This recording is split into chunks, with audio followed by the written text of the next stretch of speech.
Good morning, ladies and gentlemen, and welcome in here on Radio K Sports for today's Big Ten football matchup. Minnesota back at home after the bye week to take on Rutgers for Minnesota's Big Ten season debut. I am Lucas Kirchner, joined by Max Waschuk and Timothy Serb. Right now, Max, what are we thinking going into this game? We got about 14 minutes till kickoff. What are some big takeaways here? Big takeaway for sure. First thing off my mind is how will the Gophers respond not only after a poor road loss against Cal 2 weeks ago, but will they be prepared enough after the bye week? It was a quiet week on campus last week, and interested to see how they will bounce back after their first loss, especially with some time.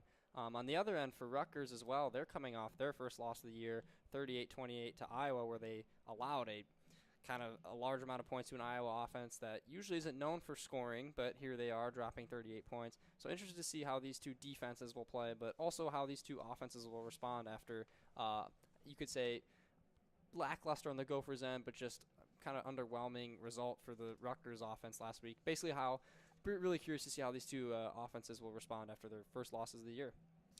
Yeah, for sure. Two very unknown teams, I think. We really don't know how either team is going to fare this season so far. Obviously, just getting into Big Ten play and both coming off of losses. From what we've seen so far, Rutgers' defense is not their strong suit. Obviously, their offense has been doing great, led by the former Minnesota quarterback, Ethan Kaliak-Manis, who has been having an excellent year compared to his past and the leader of this team. And then, the Gophers have had essentially – stat-wise, when you consider yards and scoring, they have the best defense in college football. Now, obviously, that is not really the case, but with what we've seen, that's what we have. And with the small sample size, these two teams are really going to show where they stand in this competitive conference this year. So, yeah, that's my take on that. I think we're going to learn a lot about these teams today. And kind of bouncing off your thoughts on what you were saying about Kaliak-Manis, I mean, he's having a good start to the season. He has 7 touchdowns, 1,150 passing yards, coming off a hefty game against Iowa where he threw for over 300 yards in a loss. But going back to last year, like we said, Kaliak-Manis, the former Gopher, has some experience against this Gopher defense. And when they met last year in New Jersey, Kaliak-Manis threw for 240 yards and 3 scores. Not the greatest QBR at 74.1, but he did enough to give the Rutgers Scarlet Knights the home win against the Gophers. So I think he definitely has an edge in this, knowing the defense and P.J. Fleck and he's seen this defense a lot in his career, and especially the hot start he has today. And as you mentioned, offense is where Rutgers seems to be the strongest. I think Kaliak-Manis is definitely the guy to watch, and this is his first return home, and so he's definitely the big story here. Yeah, definitely. That's the biggest narrative coming out of this game is that Kaliak-Manis is back at Huntington Bank, where he used to don the maroon and gold and play quarterback for the Gophers, and now coming back with, still that chip on your shoulder. It's your former team, and there's a big opportunity. Obviously, he had a big performance last year in the terms that loss to Rutgers from Minnesota was essentially the end of their, you could say, Cinderella run, when they were getting towards that area of they could be ranked. They had beaten Illinois and USC. They were getting to a good point, and then it all kind of came crumbling down after that loss to Rutgers. And now we're kind of in a similar way this year where if Minnesota loses this game, you kind of are in panic mode with 2 losses already on the season. Obviously, it doesn't get much easier with Ohio State, and then you've got other tough teams like Nebraska, Oregon, Iowa. It just doesn't really get easier for you. So that's obviously on the table for Minnesota, a big, aspect for them to need to play good in this game and grab a win. It's much needed at this state of the season. And especially it's going to be challenging without Darius Taylor, without A.J. Turner. Coming into the year, it was supposed to be those two that were the 1-2 punch at the running back. Well, now you have no punches at running back, and you have to resort to your backups and kind of figure it out from there. And with the defense in a little bit of question against, a tough opponent like this with a great offense, this is a big prove-it game for them, I think. And yeah, again, it's going to show us a lot about both of these teams. I couldn't have said it better myself, Lucas. Literally took the words and thoughts out of my mouth about the struggles that the Gophers have had, especially in terms of health. We know that Darius Taylor is hurt, and now A.J. Turner's down, so it's not going to be up to Fame Ijiboy.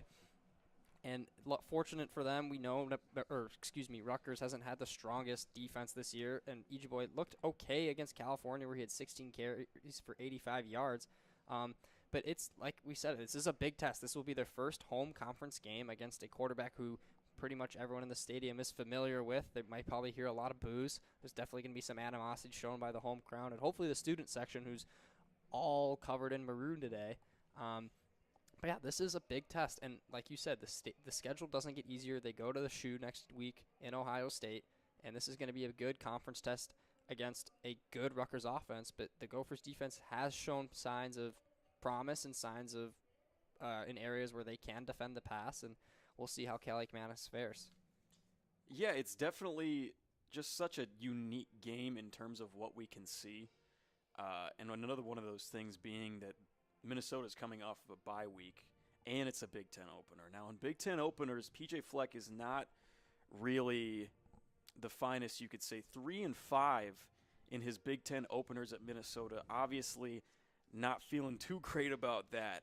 And coming off bye weeks, P.J. Fleck 5-4 with the Gophers coming off bye weeks. It's really not looking, too much in their favor. And again, that's, we keep harping on it, but it's so true that this is the game that they have to prove themselves if they can really be a contender here. And obviously the secondary is going to be under a huge test with a great threat at wide receiver. 3 great receivers for the Scarlet Knights: Ian Strong, KJ Duff, DT Sheffield, all of them coming in with over 250 yards, those main targets for Kaliak Manis. And they can all be dangerous, and it's going to be a tough game for, the weaker spot of the defense at cornerback, and they're going to need Parrish and everybody to help in on safety. So it's going to be a big test there. And then, again, you go back to the offense, where Minnesota hasn't really had a consistent number 1 receiver yet, only with Lemeki Brockington with 10 catches, and that's their highest right there. From there, it's a little spread out. Javon Tracy with 6 catches, Jameson Gears with 7. We don't really know who to look for on this offense yet, especially with 2 of your running backs out. So a lot to adapt to for Minnesota as we're nearing kickoff here, 6 minutes, 50 seconds away from seeing what Kaliak Manis can do here at the bank. Well, and going back to what we were talking about receiving, Brockington just had 8 catches against Cal last week. So it's like you said, it varies every week. But one name you mentioned who we definitely haven't seen a lot of and we expect to see more of is Coy Parrish. Mm-hmm. We know he's supposed to be this two-way player, quote-unquote, on social media has been dubbed the next Travis Hunter. We've seen him take snaps early in the season where he's run a couple routes. He's probably caught 2-3 passes this year for middle to 20-yard gains. Nothing crazy, but this is the guy who's supposed to be an All-American. This was the guy who was the top freshman in the Big Ten, as everyone was saying. He was a crazy good safety last year, and he just hasn't been that guy. He's either not seeing enough on defense, and he had the muffed punt or the kick return last time against Cal. So he's definitely someone who needs to, I hate to say it, but step it up. If he's going to be the face of the Gophers, this is a player that has to either be used more, whether that's with an offensive scheme and not just run 2-3 routes a game and get targeted once, or he's going to have to play the full game at safety, which is where we know he is best at. But truly, I think this is a good opportunity. Like I said, first home game against a conference opponent. This is a good opponent. Why not, have Coy Parrish shine today? I think I expect a lot out of him today, especially in a team that's going to be passing a lot, which will be this Rutgers team. Yeah, it's a big question for Coy Parrish after last week when, of course, the whole game does not fall on him for that loss. But, muffing that punt, a good amount of that blame does fall on you, and you don't really have a whole lot to back it up this season. Coy Parrish has been, if you judge off this season alone, we don't really have much to say about him yet other than, a catch a game on a 15-yard out. That's about all he's got to show for it. And, like you said, if you want to be the face of this team, now is the time to step up and do something. You have to make yourself known, especially in tough games like this, when you play a team like Cal on the road, and that's your time to step up. If you want to be that All-American, you can't let the lights get too bright. And now back at home, this is the time to do it against a passing team. And again, that goes along with the narrative of prove it. Let's see it. If you want to talk this talk of being the next Travis Hunter, an All-American, the best player in Minnesota, I'm going to go straight to the Vikings. Well, judging off this season, I don't know if you can go to the Vikings yet. You know what I mean? Like, you have a lot to prove still. And judging off these first 3-4 weeks, we know that's a fact. And this is a game where he can pull through and prove something to us as the Gophers run out onto the field just under 4 minutes to go until kickoff. The bank student section, I guess you could say, is, 3/4 capacity, not really the lower bowl full. As usual is pretty full. I think maybe as the quarter moves along, I know some kids are still probably walking their way over. I can look down the street from here, but it's a good outing. It is family weekend here at the University of Minnesota, so a lot of parents probably coming to visit mostly their kids and maybe come back and reconnect with some alumni, but it's a good crowd so far on a Saturday morning here at 11. But yeah, back to what you're saying with prove it. This would be a great opportunity because we've talked about this earlier. The schedule gets tougher. You have a night game against Ohio State. Then you play Oregon. Then there's obviously the homecoming game, which is big here in the U, but it's not going to really big national stage. But you can build momentum off games like these.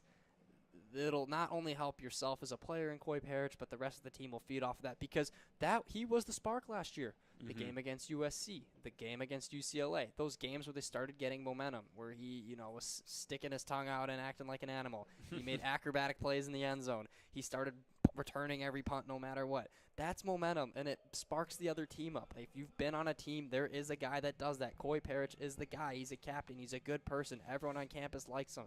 This is a guy that, people look up to, whether it's in the football team, people admire. As Coach Fleck has said, he's a great kid. This is their guy, and I think you kind of see why the Gophers are, quote unquote, I wouldn't say sluggish, but they aren't the same. They don't bring the same energy as they did last year. Maybe it's because they haven't played as tough opponents yet.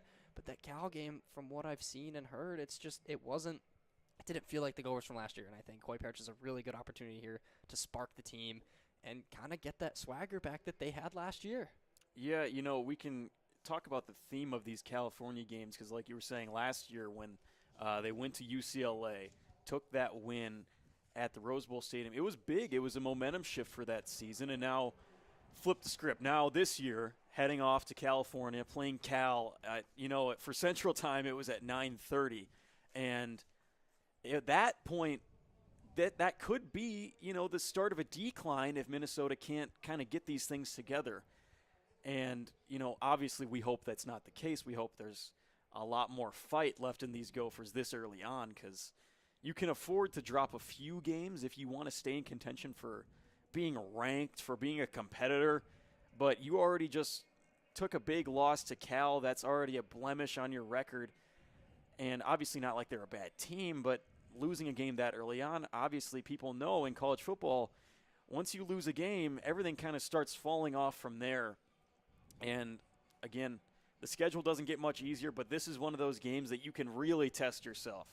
Okay, last game at home you played Northwestern State. You paid them for a glorified practice, you could say.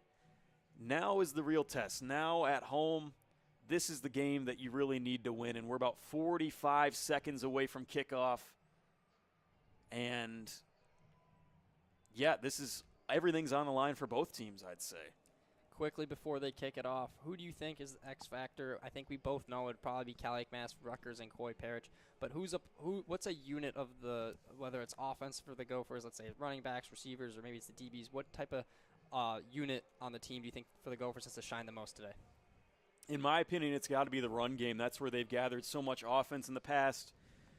With Turner and Taylor out, it's got to be Fami Ijiboy, coming through and putting some yards on and bringing that run game back. As now we're getting ready for kickoff. Minnesota set to kick away to the Scarlet Knights coming in from New Jersey for this high-octane matchup for the Big Ten opener here in Minneapolis. And like you were saying with Fame Ijiboy, luckily enough, Rutgers has been, like we mentioned, susceptible defensively, but on the ground game, they've given up over 150 rush yards per game, so this is a good opportunity for him to get behind his O-lineman's pads and barrel through for some yardage. And just about set to kick it away. Rutgers will receive the kick, and we are off for the Big Ten opener here at Huntington Bank. Fair catch in the end zone.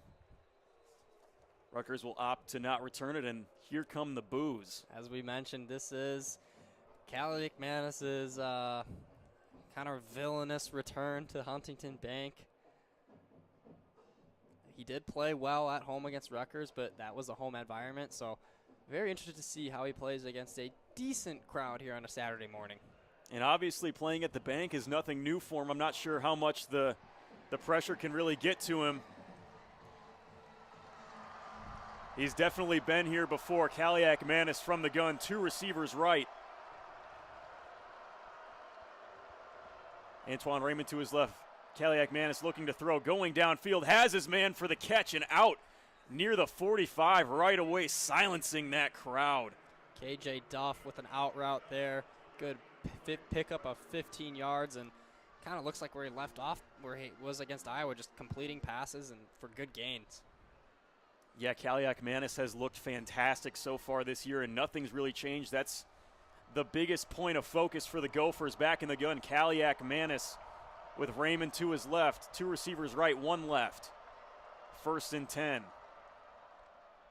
Hand off to Raymond, and he's wrapped up right about at the line of scrimmage. Ball's on the 43.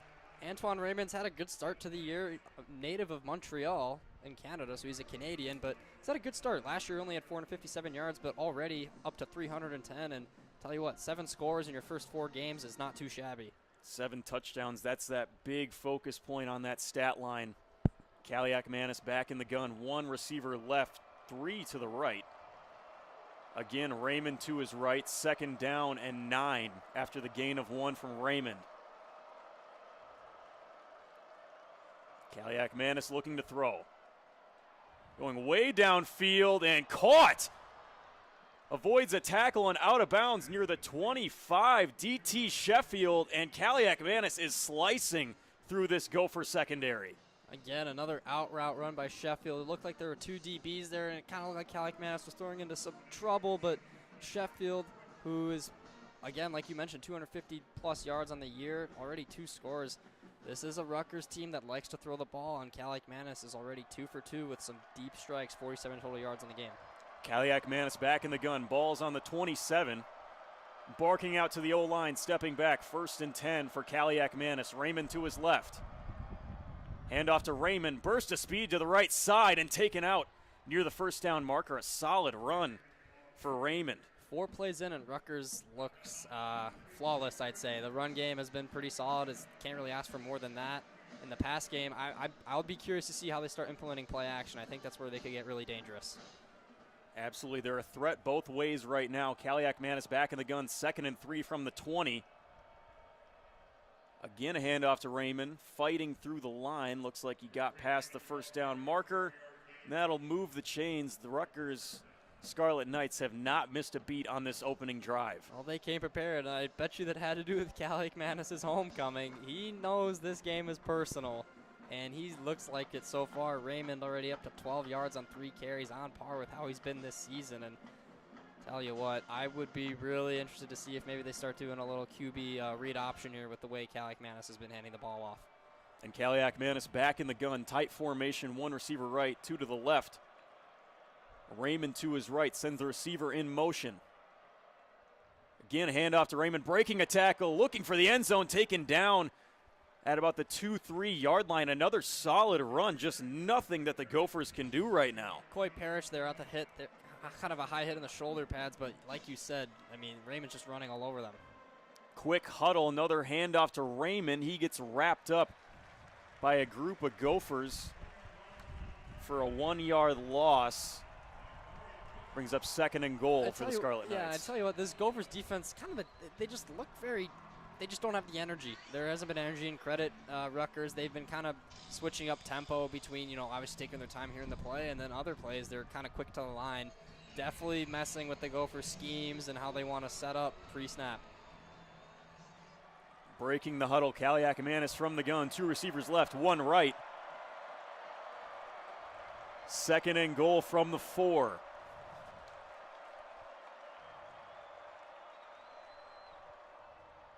Handoff again, trying to change direction. Now the Gophers pulling through with the stop on the handoff. Samuel Brown wrapped up for another loss. It's going to bring up a tough 3rd and goal. Rutgers has been rolling up to this point.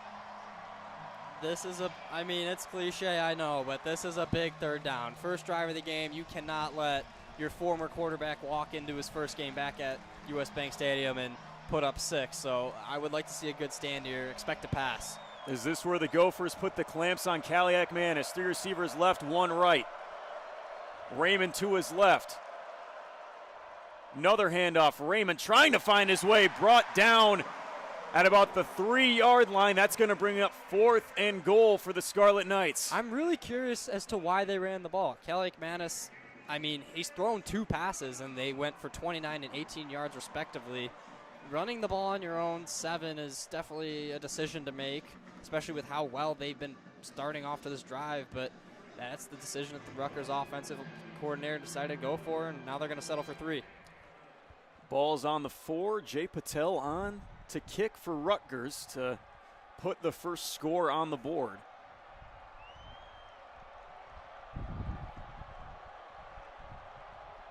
Snaps in, holds down, and it's blocked. The Gophers hold, and we're going to stay 0-0. Special teams blocks the kick, and the Gophers offense will head out with a good amount of steam, putting an end to that sharp drive for the Scarlet Knights. There's that spark. I know I talked about how kind of lackluster and sluggish this Gophers defense looked like to start, although are they reviewing it? I don't know. No, it's a block, but there's a spark that they need, and that's a great way to cap off a defensive drive and a good stand. Yeah, you can't ask for much more out of a Gophers defensive line, especially with how slow they started. It's one thing to have your defense kind of give up some big yardage at the start of that drive, but all that really matters is when they get into that red zone and they put a stop on it. We're going to take a quick break here on Radio K Sports. Stay with us for the Gophers opening drive.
And welcome back here on Radio K Sports. After that blocked field goal, Minnesota takes over on offense. Ball is on the 12. That was a 10-play drive for Rutgers. Went 71 yards.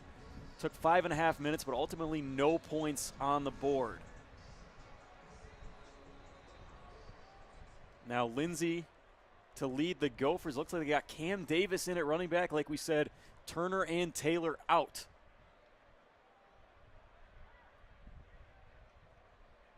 Lindsey looking to throw off the I formation. Dump out to Davis, makes the catch, a stiff arm, and out of bounds just before the 20. Solid gain on first down. Yeah, I like that. I mean, I think kind of what I saw off of that play is Rutgers definitely pressured a little bit. They pushed the O-line back, but a good read there in Davis with some good hands and picking up a solid gain on first down. That's good traction, kind of just a solid start to this drive. And that's about the new 1-2 punch that we have going. Ejeboy and Davis for the Gophers. 2 receivers left for Lindsey. Going to call an audible, bring the fullback back in, back to the I formation.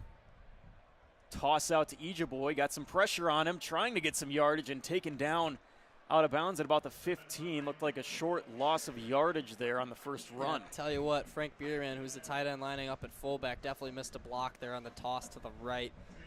Ejeboy really had nowhere to move, as that was Rutgers' linebacker, Daryl DeJabome, another Canadian from Quebec, making a play. So Rutgers definitely have a strong Canadian presence on this roster. First 2 plays with the dying art with a fullback in the backfield. Now 3 receivers left for Lindsey on 3rd and 6. Looking to throw out to Loya, and short of the first down. It looks like the Gophers want to call it a first down.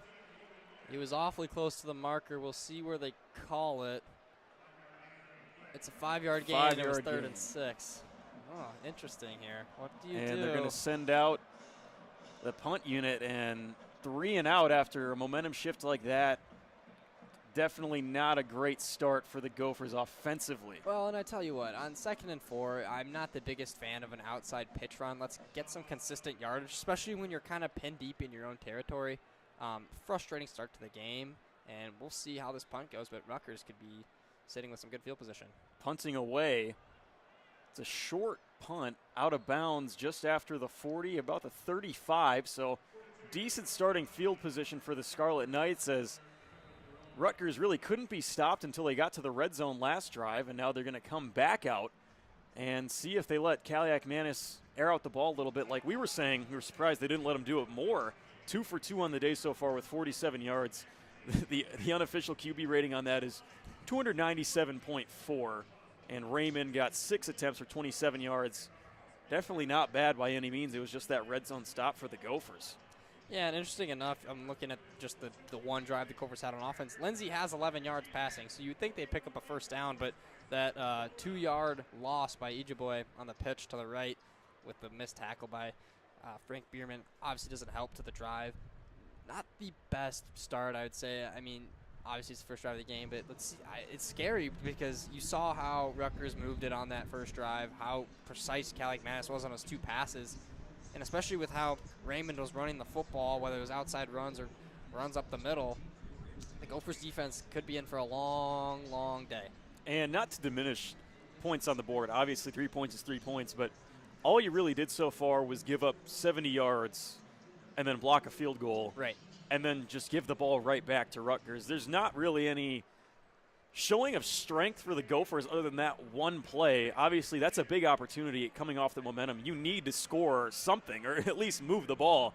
3 and out right there, 2 plays with a fullback.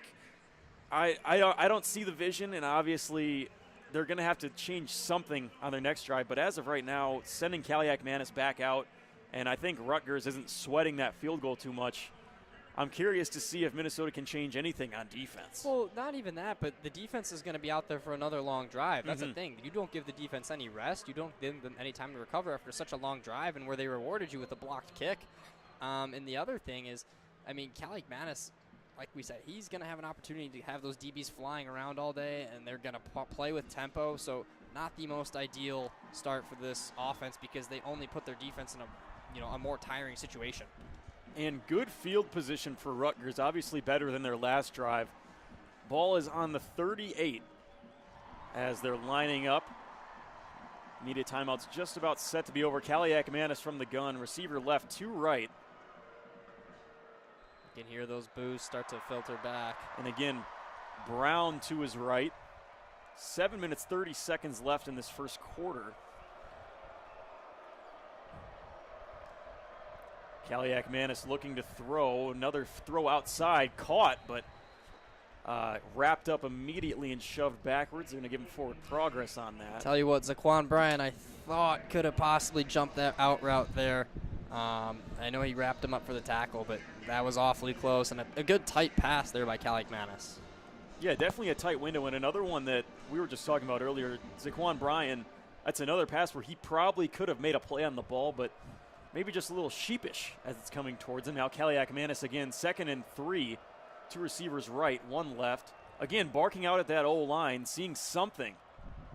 Brown to his left. Kaliak Manis going to hand off to Brown, fighting forward, drawing a crowd of defenders. Looks like he's going to be just short of the first down marker, which will bring up 3rd down. I'll tell you what, one of these zone runs that Kaliak Manis has been handing off, I'm really interested when he's going to pull it and keep it for himself, because what I've been noticing, they've run the ball already 8 times.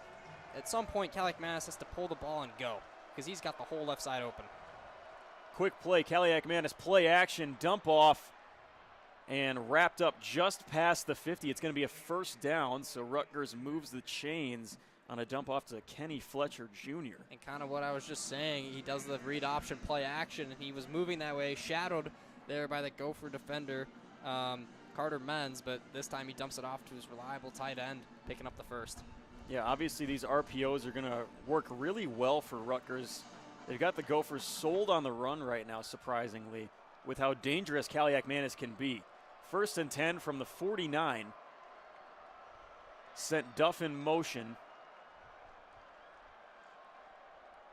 Now looking to throw off the play action. Got a lot of time. Way out right with a lot of room. Caught just past the 30. Another great throw from Kaliak Manis to Duff on that same side on another out route. And it's the timing and ball placement of Kaliak Manis. When he releases that ball, Duff is already breaking out, and that's kind of what you see out of a high level, dare I say, prospect-like quarterback. And it's been cooking the Gophers all day so far. Kaliak Manis 5 for 5 with 80 yards already, and we haven't even hit the end of the 1st quarter. And we notice a lot of these passes are just in the area of Zaquan Bryan, another one that he was covering. Kaliak Manis 1st and 10 from the 28. Hand off to Brown, fighting through, and he breaks through to the red zone just past the 20. So a solid gain on 1st down with the run. And this Gophers defense is really looking vulnerable. Well, and like you mentioned earlier with the RPOs, that keeps them on their toes, but it also keeps them active and it keeps them moving. And when you get a defense to move constantly and constantly worry about where they have to be, they're going to be running around a lot, and that's going to tire them out. And what I've noticed that Rutgers has done is they've done a good job with controlling the tempo, fast or slow, and the RPOs. This Gophers defense is going to be really tired. 2nd and 1 from the 19. 1 receiver left, 2 right for Kaliak Manis. Still Brown in the backfield with him. Looking to throw Kaliak Manis on the slant. Complete for another solid gain. These passes from Kaliak Manis are on the mark. Got that to Ian Strong, and covering him again, Zaquan Bryan has been getting torched so far just in this 1st quarter. Ian Strong coming off an 8-catch, 151-yard day in Iowa against Iowa last week. But tell you what, Kaliak Manis, the Gophers defense has to understand, when he's throwing the ball, he's primarily looking one way. I haven't really seen him go through his reads. His head was set on Ian Strong on the slant route pass after the RPO. The Gophers have to key in on that. He's only looking at one guy when he's passing. Tight formation for Kaliak Manis. 1st and goal from the 7. Send a receiver in motion. Looking to throw again on the dump off. Past the 5, out of bounds. Ball came out. And it looks like I'm going to say he might have been out of bounds. We'll see it on the replay here. There is an injured player down for Rutgers. I can't tell if that's the tight end, Colin Weber. I think it is. Yeah, he looks like he took a shot up high. And again, on these tight end releases, that has been open for them twice. And yeah, they didn't really give a close angle on it. I'm assuming he must have stepped out of bounds before he dropped the ball. Well, and I think he probably did that in terms of because of how much pain he was facing. He's obviously down right now near the 2-yard line of the sideline being tended to by the medical staff. But it looked like he took a shot up high, maybe towards the they're not showing a replay, so it's hard to gauge. And it was Zaquan Bryan that made the hit. So it looks like we're going to take a quick break for an injury. Stay with us here on Radio K Sports.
Welcome back here on Radio K Sports.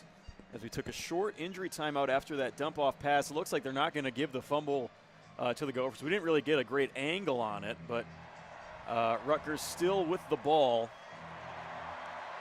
2nd and goal from the 4 from the gun. 1 receiver left, 2 right for Kaliak Manis. Still Brown in it, running back to his left.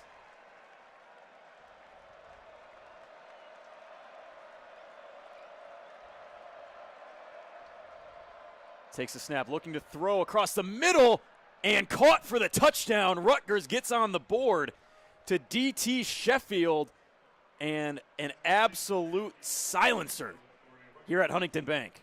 Well, they did the play-action RPO, and again, Kaliak Manis looked one way, and that was Sheffield running a slant right through the middle of the end zone.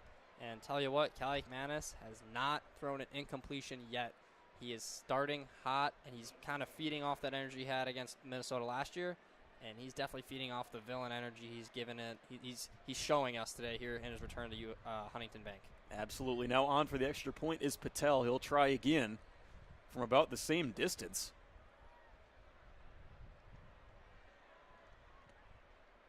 No block this time. This one's through. The Scarlet Knights lead 7-0 after scoring on their second drive. 3:16 left in the first quarter. And, yeah, like we're saying, Kaliak Manis hasn't missed a throw. He's been perfect so far. And he hasn't had to look really past his first read. He knows where he's going to put the ball, and he hasn't had to question that once. And every throw has been right on the money. The receivers caught it. And right now, the Gophers have no answer for Rutgers. Well, and I think that kind of has to do with he knows his defense. Like, he played this defense last year at home, and now he's playing in a place he's very familiar with where he was a starting quarterback 2 years ago. He knows his defense, like I said, and I think that's why he's making those reads on his first decision because he already knows pre-snap. He knows their coverages. He knows that Zaquan Bryant is the weak guy who they've been targeting a lot in this first quarter in these first 2 drives. That's why he's 7 of 7, has 90-plus yards, and tell you what, that quarterback rating might be very, very perfect with the way things are going. Yeah, it's just looked really easy for Rutgers right now, not like much of a challenge for them. And, you know, again, 7-0, obviously too early to make any big assumptions, but judging off the first drives that we've seen from these teams, obviously to see what the Gophers do on offense after this kickoff is going to be very telling of, you know, the mood that we're going to see for the rest of the night. First quarter is very important. And, you know, first drive was nothing impressive for the Gophers. First 2 drives for Rutgers were pretty much perfect. Other than a block kick, they would be leading 10-0 right now without really breaking a sweat. Well, and now the offense heading back out, got to have some sort of answer. Well, it's not even an answer. I just want to see a drive where they take some time off the clock, give the defense a rest. And, yes, we know that Rutgers isn't great at defending the run. So I understand why they run the ball in the first 2 plays of the drive, but let's do runs that are not fun to defend, runs up the middle. Those outside runs can be easier to defend because of a missed blocks and you have all the safeties and linebackers coming in. But when you use your O-line which is your strength as the Minnesota Golden Gophers offense, run behind those blockers, and then maybe develop some play action. I think, you know, the out routes are there. We know Rutgers isn't a good defense in general, but this is an opportunity to really take advantage of a nice long drive and hopefully tie the score up. But I'd like to see some time tick off the clock because a 3-and-out's not going to cut it, especially with the way Kaliak Manis and this Rutgers rushing game has just been decimating this Gophers offense. They're fortunate it's only 7-0. Yeah, absolutely. And just the energy here at Huntington Bank has been pretty decimated from those first 2 drives. Just not really much of anything for them. After Kaliak Manis completed that touchdown, you could hear a pin drop. Oh, yeah. Just absolutely devastating for the fans this early on. And now Rutgers on to kick it away. 3:16 left in the first quarter. A little bit of an odd kick out towards the sideline. It's muffed near the 15. Now trying to run it back and taken down at the 15. And Rutgers with a little bit of trickery on that kickoff, kind of taking the return out of the game and setting up Minnesota with some tough field position. Well, that's the captain, and we were looking pregame, and like, why is he one of the return men? But clearly not the greatest impression here on his first return of the game.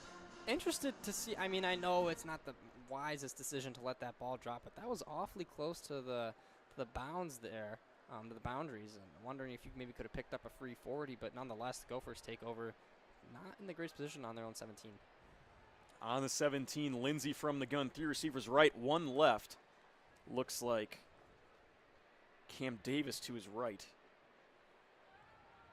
Barely caught that snap, now looking to throw, batted away, and nearly in the hands of a defensive lineman, so a quick end to that first play, going to be 2nd and 10 off the batted pass. Well, I believe he was looking for Javon Tracy over the middle, but that route didn't look very open. There was a man right on him, very kind of, I want to really see what Lindsey saw there.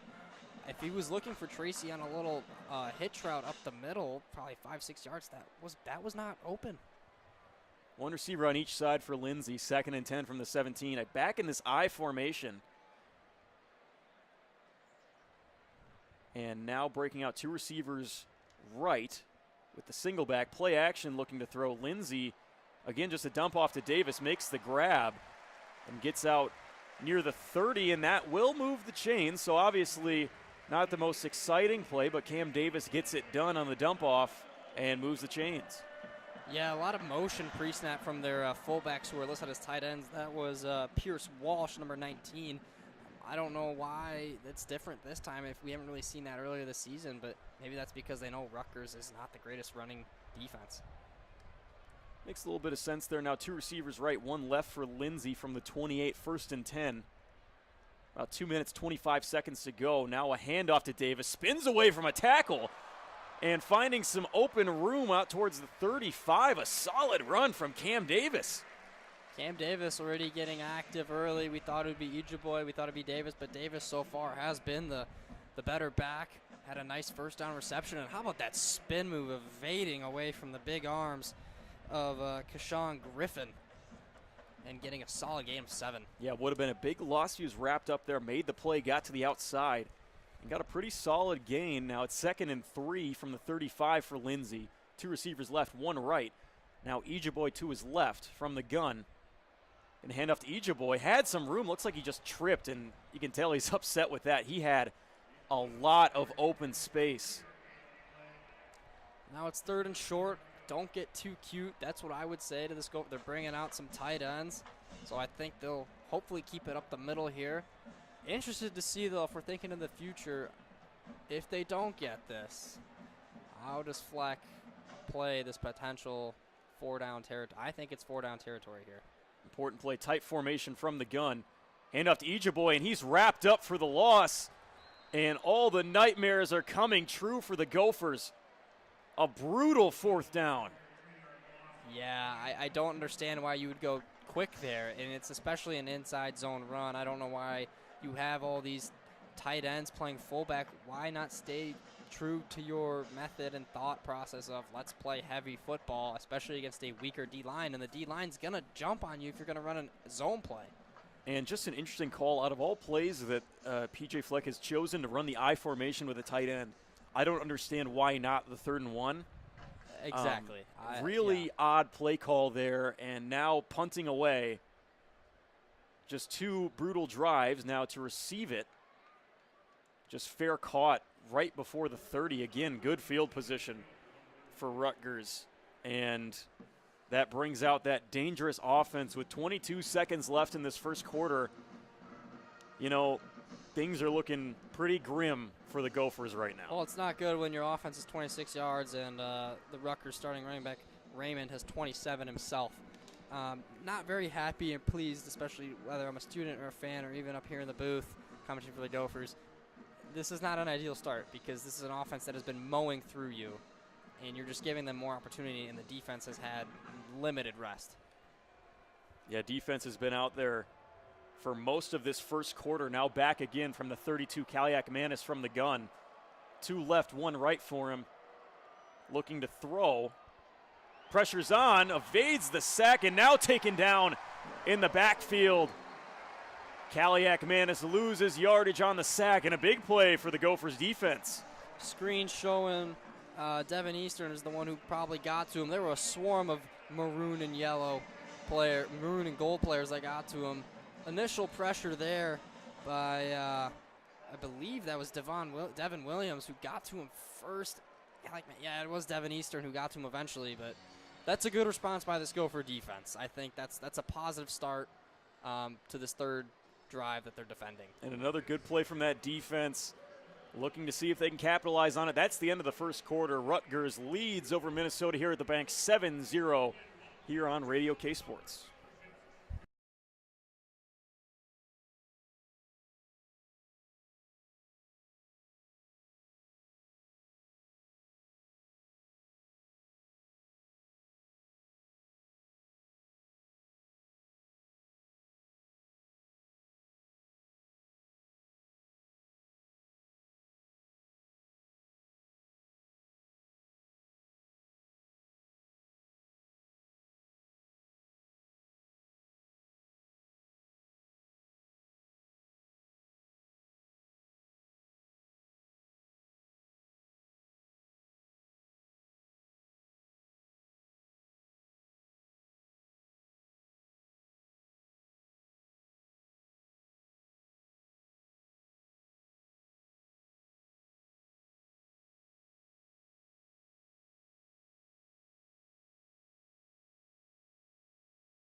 Welcome back inside Huntington Bank Stadium. Tim Serb taking over here in the second quarter. Rutgers looking very strong here, up 7-0 here early. Now receiving the ball back for a 2nd and 16 after Kaliak Manis was sacked at the end of the first quarter by Devin Eastern. He'll take the shotgun snap, fake the handoff, play action. Sling it over the middle, has a receiver. It's going to be Duff. Excuse me, it's going to be Sheffield, who had the touchdown catch earlier. Ethan Kaliak Manis, huge story here so far. He's been absolutely dealing. He is now 9 for 9 for about 110, 115 yards. The perfect, almost, quarterback rating. And Kaliak Manis knows what he's doing against this defense. You can see as that zone kind of softens up right over the middle, he knows where he wants to put that ball. And it was just easy for him in that tight window, and another great pass from him. Yeah, Kaliak Manis definitely feeling that villain mentality, as you had mentioned there in the first quarter. Just playing very, very confidently here. Take another snap, handoff. It's a good run as there's a flag on the play. It's 13 yards before the flag. Very good run by Raymond. We will check on the flag.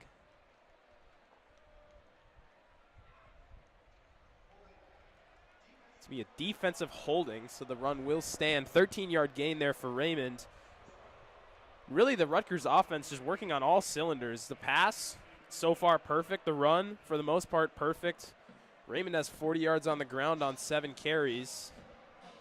And one notable on that run, I noticed after the play, Coy Parrish was pretty frustrated. He missed a big tackle there, and just a little bit of frustration been showing from him so far in this game. They call a holding on Devin Eastern. Kaliak-Manis now doing a little audible there on this next play from about the 35. Hands off to Raymond again, running toward the outside. Cuts back, and a good tackle made by Maverick Baranowski. That's what they need to do, just play simple football. Obviously almost broke away on a good run there, but I mean, this is an area where the Gophers are supposed to be good on their defensive side, stopping this run.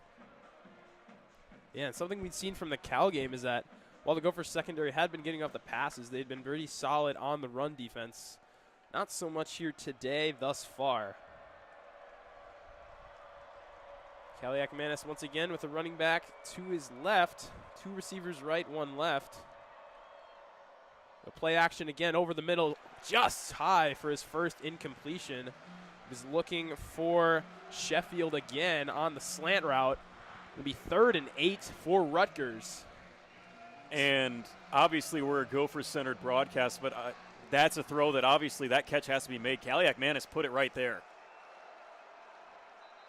Confusion on the snap. PJ Fleck, I believe, called timeout before the snap. Be their first timeout of the half with 13:06 remaining in the second quarter. Yeah, Rutgers definitely with a chance here to have a huge 3rd down conversion. Just their third down of the game. 1 for 2 so far. But yeah, I totally agree with you. It should have been a catch. Keep Athan perfect.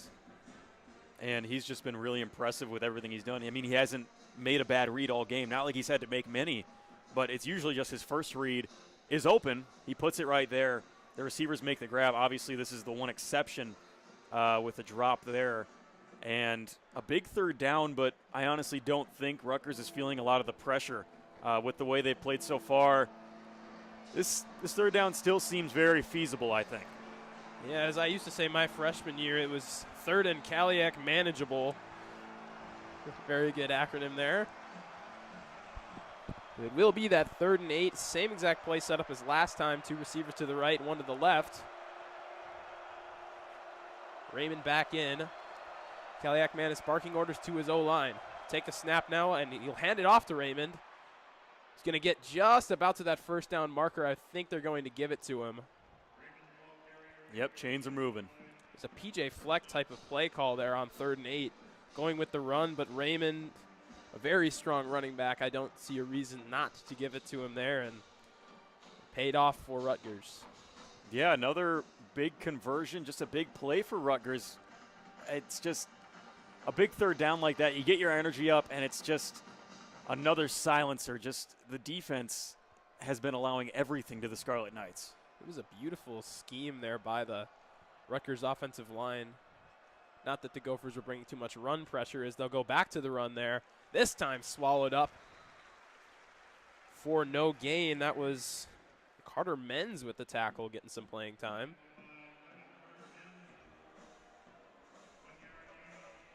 They give him 1 yard. 2nd and 9 now from the 24. Quick snap again. Kaliak-Manis rolling off right. He'll keep it himself. Diving forward at about the 17-yard line. That'll bring up 3rd and short once again. Yeah, I was waiting for him to break out a run. Kaliak-Manis can move, and now a short 3rd down. They're really moving quickly. Once again, quick snap. It'll be given just about to the 1st down marker, and I think they're going to give it to him again as Raymond got just far enough. 1st down at the 15. Very efficient here from the Scarlet Knights. Very quick and efficient. And other than that sack, I mean, Rutgers, I don't think they've gone negative on yardage, maybe a run or two, but everything they've had has basically just been wide open or free for them. The yardage is just coming so easily, and Minnesota has had no answer for it. Just a huge credit to their offensive line. They've played incredible. Kaliak-Manis once again in the shotgun. Fakes the handoff, little play action. Has his receiver on the outside, but just overthrows him. There's a beautiful route ran on the outside by KJ Duff. Working on Zaquan Bryan yet again. Got him to slip. Had an opening. Kaliak-Manis just threw it just too far. And I think that was a touchdown. That's the only pass that Kaliak Manis has really missed today, and that was a really big one. And credit to Brown, the running back, made a key block there to give Kaliak Manis the time, still off the mark. Rutgers still in prime position, 2nd and 10 from the 15. Kaliak Manis will take the snap. He wants to throw again to the left side. And it's, batted up. John Nestor almost had an interception right there. It was good defense by the receiver out there. I think that was Duff again. That's 2 questionable throws in a row made by Kaliak Manis, throwing into double coverage. Yeah, that pass was essentially to John Nestor. He just dropped it. That was about the worst pass he's made all day. Maybe the honeymoon phase is over. That was nearly going the other way. Throwing into cover 2 right on Coy Parrish is not ideal there. 3rd and 10 now from the 15. Kaliak Manis barking orders once again to the O-line. They'll take the snap, drop back. Has a man over the middle, and it's going to be caught for a Rutgers touchdown. KJ Duff with the 15-yard reception. The Scarlet Knights are up 13-0. And KJ Duff has been having an excellent game so far. Grabs his touchdown. 6'6", just so hard to cover. And again, you can see who was trailing on him. It was Zaquan Bryan again. And, after a few questionable throws, after Minnesota gets a little bit of momentum, Kaliak Manis, again, just a silencer. Yeah, Kaliak Manis definitely working the entire field here. Started with those out routes and has been very efficient over the middle after almost throwing that interception to the outside. Just as a Gopher fan, you love to see it out of your former quarterback, but you hate to see it when he comes back and plays you. Extra point is up and through. 14-0 Scarlet Knights over the Gophers here early in the second. And now here is time where, I wouldn't say desperation time quite yet, it's just the second quarter, but Gophers only have 26 yards of offense, have only had the ball 2 separate times, a 3-and-out and then a 6-and-out. So this is exactly where the play calls need to be a little more aggressive. And I think coming into this game, obviously the Gophers were favored to my surprise, but we were thinking that it could have been just a shootout. These two defenses are not fantastic. Their offenses, obviously for Rutgers, that's their huge strong suit. For Minnesota, against this Rutgers defense, they gave up 30-plus to Iowa. I mean, Minnesota can't get anything right now. I don't think it's really a talent fault. I think it's just the play calling right now is questionable. The decision-making, they're not really making the right plays. I mean, this is the drive that if you don't get something going, we're officially in panic mode. And the revenge game for Kaliak Manis is really coming into play. Yeah, and it's just something. I need to see something here, something different. Because if Iowa is able to put up 38 points on this Rutgers defense, especially just pounding it on the ground like a good Big Ten team does, Minnesota should be able to do the same exact thing. Now, I understand we don't have Darius Taylor. I understand that we don't have A.J. Turner. Cam Davis and Fama Ichiboy are perfectly capable running backs. They showed that already against Northwestern State. Ichiboy especially showed that against Cal. So I just don't understand why the Gophers have not been able to really get anything going so far and why they're making that Rutgers defensive line look very capable today. And just off the stat sheet alone, it's easy to write off Ichiboy 3 runs for -4 yards. But really, each time that he has carried the ball, he's had no room to run, nothing to do. I mean, on that last 3rd down that ended the drive, he got the ball and really didn't even get the chance to take a step. I mean, the defense had already got to him. It was a weird play. And, I mean, Cam Davis has only had 1 run. I say you got to mix it up. At least try to get the ball to your receivers. I mean, we've only seen 1 completion to a receiver, and that was 5 yards to Logan Loya, and that ended the drive. Something has got to give for Minnesota. Yeah, the Gophers have been trying on the 4 throws they have had. They've been looking over the middle.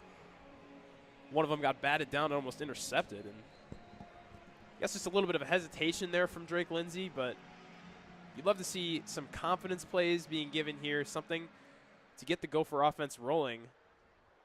As the kick is up and away, Coy Parrish will take it out of the end zone. He's going to make a cut toward the 20-yard line, and he's not even going to get there, just about to the 19. That's where the Gophers will start their third drive of the game. You got a Scarlet Knight down after that return. So might have an injury timeout here, but, you know, with Coy taking the ball out, you always get a little excited, thinking he might do something with it. I think he had some room to run. I think he made the wrong read there. The left was wide open.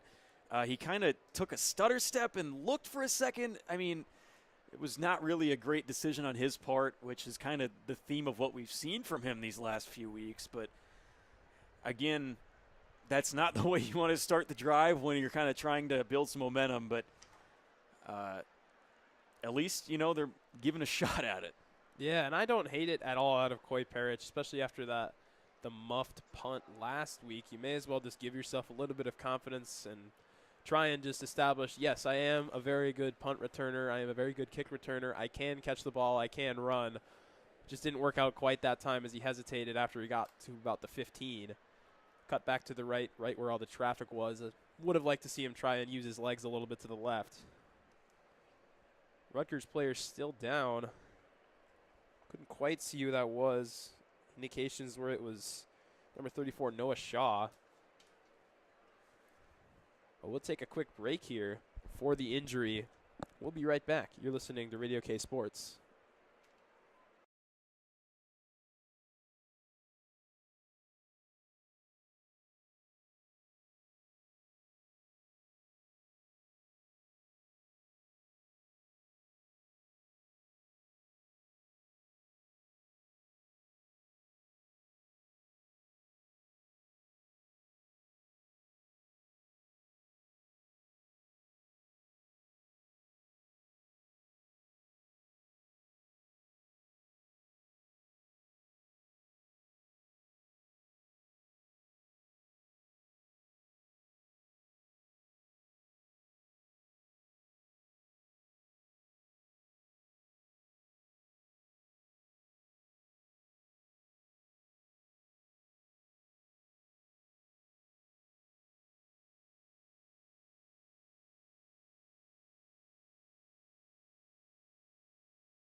Welcome back inside Huntington Bank Stadium as the Gophers are set to begin their next drive here at the 19-yard line. After that brief injury timeout, here we go. Gophers are going to look to have that 3 wide receiver stack on the left side. I wonder if they're going to go with the screen here. Lindsey changing up the play call before the snap. Ejiboy to his left. Little motion from the tight end. Lindsey dropping back. He's going to air it out. He has a receiver. Jalen Smith. He's going, and he's going to be dragged down at about the 3-yard line. Beautiful pass by Drake Lindsey, and that's exactly what we were looking for. Just give him a confidence play. And oh my goodness, was Smith wide open. You want a good example of how to get back into a game? That's on page 1. That's in the dictionary. That was beautiful. Had him every step of the way. The big play to Jalen Smith, and that's what you need to start out this drive to get back into this game. I mean, what a way to answer. Now you just got to keep it consistent with that momentum. Redshirt freshman to redshirt freshman. Smith from Mankato West. The Gophers now inside the 5 looking to punch this one in. It'll be a handoff to Ejiboy. Nothing going there. Beautiful tackle made there by number 4, Sam Robinson from Tallahassee, Florida for Rutgers. And obviously a lot of excitement from that play, but didn't get in the end zone. Now you got to cool off a little bit. You still have to punch this ball in, and as we've seen from about every play except that one, it's been difficult for the Gophers to kind of establish that run game or even the passing game. And now it's really becoming real. You have to get this ball into the end zone. Always tight inside the 5. There's so many bodies within such a small space. Lindsay under center again. So they're going to look to fake the run. They're going to try an out pass, and definitely a flag there as Jamison Gears tried to break off. Getting held there by the defender. Was about to go ballistic if they didn't call a flag there. The Gophers will get a fresh set of downs there at the, I believe they'll put it at the 2-yard line, if I'm not mistaken. Yeah, really creative play call. Had the double fake on the handoff and on the jet sweep, the double play action. And I like that move. I know from an angle it looks like Gears was covered, which, I mean, he had a defender on his back, but the back shoulder, I trusted Lindsay to make that throw, and I think without the pass interference he would have. Kaj Sanders on the penalty as Lindsay will take the snap, hand it off to Ejiboy, and he's into the end zone. Touchdown, Golden Gophers. Gophers take a little bit of a cut into that lead for Rutgers, finally having some positive plays going. They're in the end zone. That's the first touchdown for Fame Ejiboy. 6-14. And with a drive like that, it's kind of like basketball with a shooter. You don't want to see him let him see one go in. Now they saw one go in. They can play a little bit faster with a little more confidence. It's back to a one-score game. And now we've actually seen some good offense out of the Gophers. Denneberg in for the extra point, and it's up and through. Of course, the staple play of that drive, the 78-yard bomb to Jalen Smith from Drake Lindsay. Ladies and gentlemen, we have a game here in Minneapolis.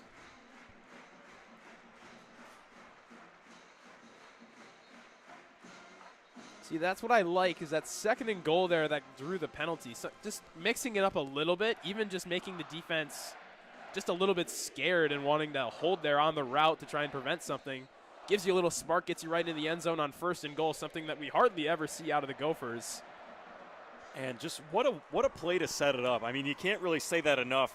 It speaks for itself with 78 yards, but Lindsay put it right on the money. Smith has been that big play threat, and obviously looked for him, and he had him every step of the way. And 36 yards after the catch, too. A great job on his part with his speed to get away. And, again, now the defense has to make an adjustment. We saw the offense make an adjustment. Again, another short drive by the offense, which is a little worrying. The time of possession is very lopsided, so the defense is going to have their hands full again. At least you have a little momentum on the side. You have the fans back into it. Student section just about full now. I'd say about 90% capacity. The injection of life into the building. We'll see how the Gopher defense can respond. Ethan Kaliak-Manis, we had mentioned, had two throws go slightly awry, but then answered immediately with a 14-yard touchdown. So we'll see where he's at. Yeah, that's one thing of note is that, I mean, for those first few drives and for most of that next drive, it was Kaliak-Manis looked superhuman. And now you see those two throws that one was missed, one was out of the receiver's hands, and one really should have been picked off by John Nestor. He's much more human than we've seen, and that might play a huge factor as we go later in this game. I'd love to see John Nestor undercut some of these throws and try and get another interception as Kaliak-Manis is going to take the first one, fakes the handoff. He wants the deep ball. He's going to throw it open. It's just almost intercepted there by Aiden Gausby. Not a great throw, as he was intending to throw it to Duff on the out route just past the 50.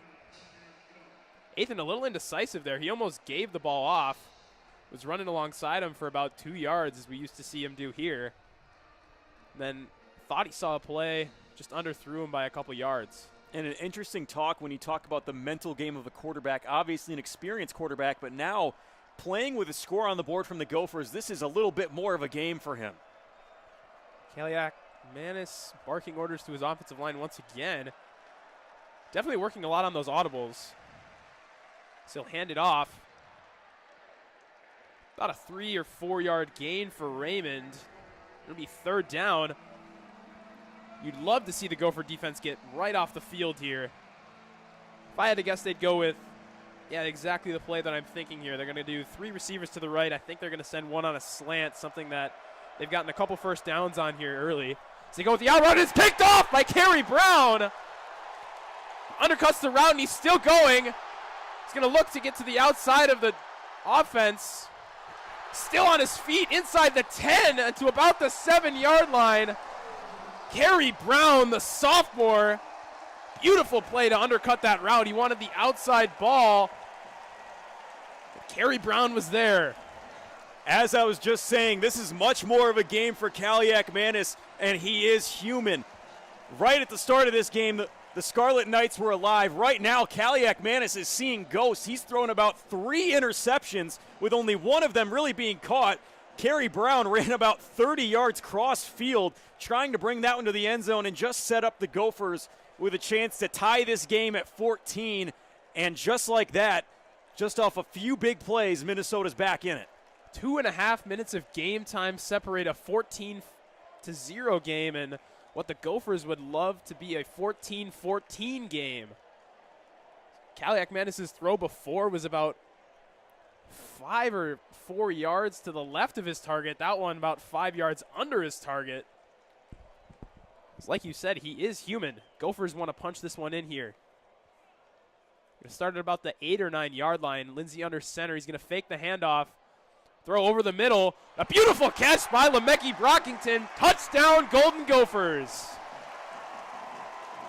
Lemecki Brockington with his first touchdown of the season. On a beautiful route. It was double covered. Leaps up, makes a great grab. And that's exactly what you look for out of your supposed number 1 wide receiver.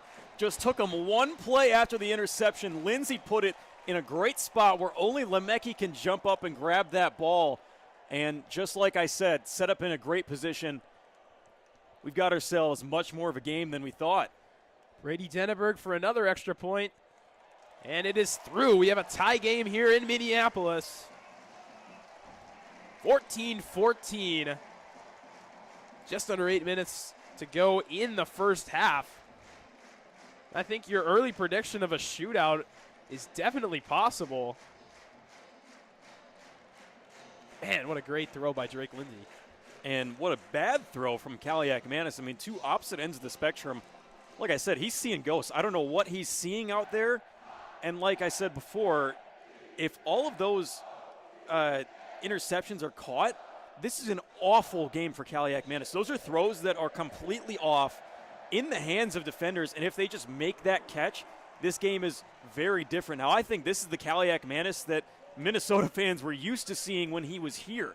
I mean, he's kind of been on this Cinderella run through these first games, and so far he's looking completely different after those first drives, and now he's got to come back after a short break and try to turn things around for the Scarlet Knights. And if you're the Gopher defense, you want to take full advantage of this. You've been on the field almost this entire half, but now you have the momentum swaying your way. You have a little bit of energy. You just love to see that continue. If you can get another takeaway, that'd be absolutely massive. And curious to see if Kaliak Manis can respond to that. Obviously, there's motivation to have your revenge game at Huntington Bank. There's also just enough pressure to fall under it and, you know, feel the crowd, feel the mistakes you've made kind of surround you at the place you used to play at. You're like, oh, I need to play so good against these guys. It's my former team. And now you're like, okay, I just threw a pick and now we're tied all of a sudden. Now things get really different. Yeah, it's insane just with how well he started. I mean, sitting here for the first quarter, just watching him absolutely dice up the Gophers, I was like, wow, he kind of reminds me of the Kaliak Manis from the 2022 Axe game. I know that's a very, very, very, very crazy pull, but he had about 300 yards in that game in Madison. I was there in person. He just looked absolutely incredible. But now he's starting to show a little bit more of that 2023 Ethan Kaliak Manis once again. Hadn't really had a challenge in the first few games. First time he was under pressure last week in Iowa City. Did not go too well. Well, he still played pretty well, but he had a costly pick in that game as well. Just his second pick of the year proves to be very costly here. Yeah, only his second pick. He's been pretty efficient, and right now, I mean, I'll say it one more time. There should have been 3 interceptions if the defenders catch the ball, and that's very different from the rest of this season. So Denneberg will kick back to Rutgers. 7:58 left in this second quarter. be way out of the back of the end zone. Beautiful catch made by the guy standing right on the wall.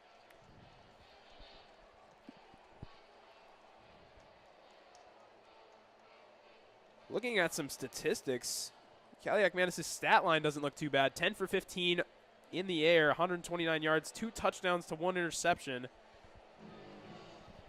On the ground, Rutgers has 66 yards. It's Raymond, 12 attempts for 58 yards, doing very well so far, just under 5 yards a carry. As we will see how the Rutgers offense responds. Minnesota switching to more of a cover one look with Coy Parrish back there. Raymond switching from left to right. It'll be a throw here for Kaliak-Manis. Looking over the middle. Delivers a strike to Duff, but it's batted away by John Nestor, and a late flag comes in. Oh, I don't know if I agree with that one, as he reached over the back of Duff to bat the ball out of his hands. Officials will discuss it. Yeah, I can't help but disagree with that call. I know obviously everything goes to the refs. I don't know what they're really seeing there. It looked pretty clean from Nestor. I don't know what else you really want him to do. I guess they're a little mad at the contact right before the ball got there, as he gave him, I guess it's just because it's over the back. I don't know. But it'll be a fresh set of downs for Rutgers. Spotted the foul at the 35-yard line. Gives them a fresh set of downs. Kaliak-Manis fakes the run once again. Almost throws a hospital ball to Duff. It's Aiden Gousby on the coverage. Incomplete. And you see Kerry Brown jump up, nearly bat that ball down. I don't know what Kaliak-Manis is really seeing. I think he's completely off the mark at this point. And ever since going 9 for 9, he's been 1 for 6 with an interception. So he's completed about the same amount of completions to both teams. And right now, I don't see much changing for him. The big thing I'm seeing is Zaquan Bryan is out of the game right now. Mike Gerald, the redshirt freshman from Houston, Texas, is in. He's been playing absolutely fantastic. Just a different look out there as Raymond's going to get the ball, and he's going to go absolutely nowhere. I think he's even going to lose a yard there, and it's going to be 3rd and long for the Scarlet Knights. Beautiful tackle made by Kingsbury. And I said pregame, you know, this team ranks about first in college football with yards given up, essentially the #1 defense. This is how they're supposed to play. Rutgers quick snap, and he's sacked. Coy Parrish gets in there. Kaliak-Manis tried to get out. Oh my goodness, is Coy Parrish hyped up about that one. And he's been waiting to make a big play like that on 3rd down with the sack. That's the Coy we've been seeing from last year. And he should be excited from that. A safety blitz all the way through, lays out Kaliak-Manis. Come on, that's what we expect to see out of the All-American. Some Harrison Smith-esque sack. The Gophers get their defense off the field right away after that penalty, questionable penalty on John Nestor. Odd punt formation here. He gets it away. Fair catch called for by number 39. Who is that?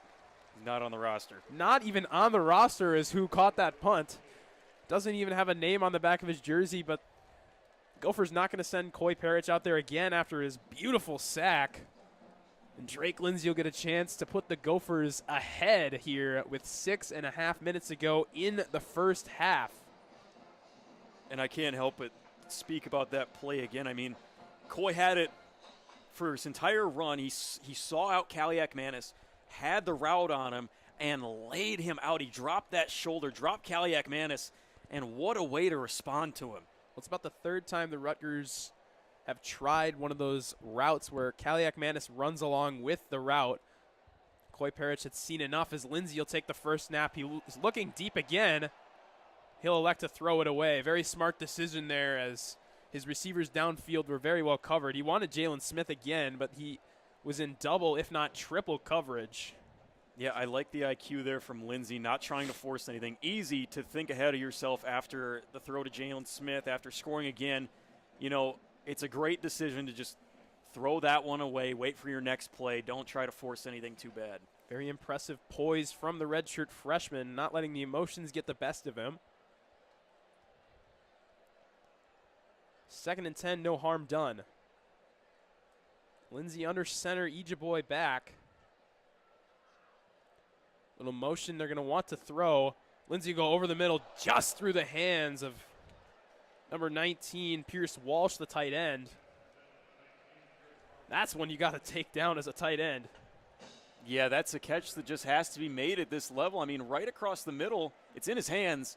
And if a defender is closer in the area, that's a pick that is not Lindsey's fault. It's a dangerous play to make if you're a tight end, and especially when you're trying to make a comeback in this game and take the lead, it's one that is necessary. Gophers go with a wide receiver stack on the right. Guess not the screen pass. They're going to throw deep. They've got Jalen Smith out there just too far. I like the aggressiveness, although Drake Lindsey took a huge hit. It was Jordan Walker absolutely laying him out. And, you know, it's a nice throw. I don't hate the play, but I don't love it on third down. I think that's a great first down play if you're going to make it. But, again, just kind of a 3 and out. Would have liked to see a little more, but it's a tied game. You don't need to force anything yet, and the defense has been playing on fire right now. Gophers still only with under 7 minutes of time of possession, as the punt will be caught and returned for about 5 yards as we have a flag on the return. It was Sheffield, the punt returner. We will check on the flag.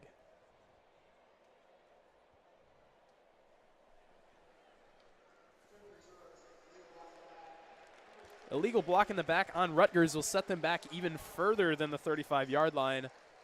They will get the ball. 6:03 left in the second quarter. Gopher defense will look to try and force another 3 and out. So yeah, that was number 38 for Rutgers trying to block Maverick Baranowski there. Shoves him into the ground, and that's going to get called every single time. And now another big drive for this defense. Like I was saying, they're starting to play like the number 1 defense. And now it's up to them, you know, a quick break back out there. They got to keep it going. They can't, you know, let go of that momentum. Officials will put the ball at the 25 after the 10-yard penalty. That's where Rutgers will begin their next drive. Kaliak Manis ready for it again. He's going to hand it off to Raymond. It's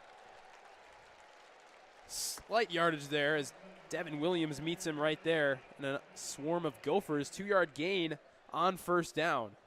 Yeah, solid stop. Devin Eastern gave him a hug and didn't let go on the short gain. He's been making some plays here tonight. Today. Still very early in the day, but, you know, a solid play on first down to put a stop to that run. Rutgers looking to take some time here as opposed to their fast-paced offense there earlier. Perhaps reset themselves. Kaliak Manis takes the snap. He'll hand it off once again to Raymond, going toward the outside. Makes a cut back inside into an amoeba of jerseys. They're going to give him about 3 yards up to the 30, and it'll be 3rd down and 5. Yeah, just absolutely nowhere to go. They had him surrounded for every route that he tried to take through the defense. Kaliak Manis has not thrown the ball yet. Kaliak Manis, quick snap. Maverick Baranowski bull rushing, and he gets to him. What a play by Maverick Baranowski, the Gophers' leading tackler, with a huge sack here. Just under 5 minutes left to go in the second quarter, and the Gophers will get the ball back. And this is what we needed from the Golden Gophers, to fight back, to get that momentum, play how they're supposed to with that tough defense. And right now, judging off the last few drives, judging off just this quarter, I mean, they have been dominating Rutgers. And now it's up to the offense to try and get something again. Punt is away. Coy Parrish is back there once again. Catches it cleanly, makes a man miss, makes another man miss, makes a third miss, and a fourth as he'll finally get taken down after a very exciting 10-yard return. Up to about the 42-yard line is where they'll mark him down. To say his knee was down after the third tackle evasion. Very well done by Coy Parrish. And just the simplicity of how one sack from Coy can really kind of turn around everything that he has going for him. Just a little bit of confidence from that sack, And you can see on that punt return, he looked way more comfortable doing what he's used to, dodging some tackles and getting a little bit of yardage. Well, Lindsay, you look to reset after the quick 3-and-out last time. Take the snap, fake the handoff to Ijiboy. They'll throw it outside to Loya. Nice little 9-yard gain.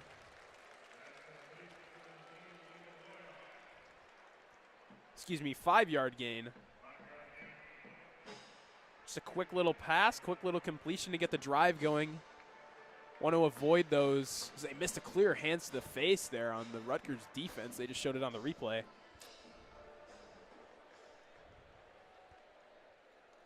Lindsay under center again. They're going to go with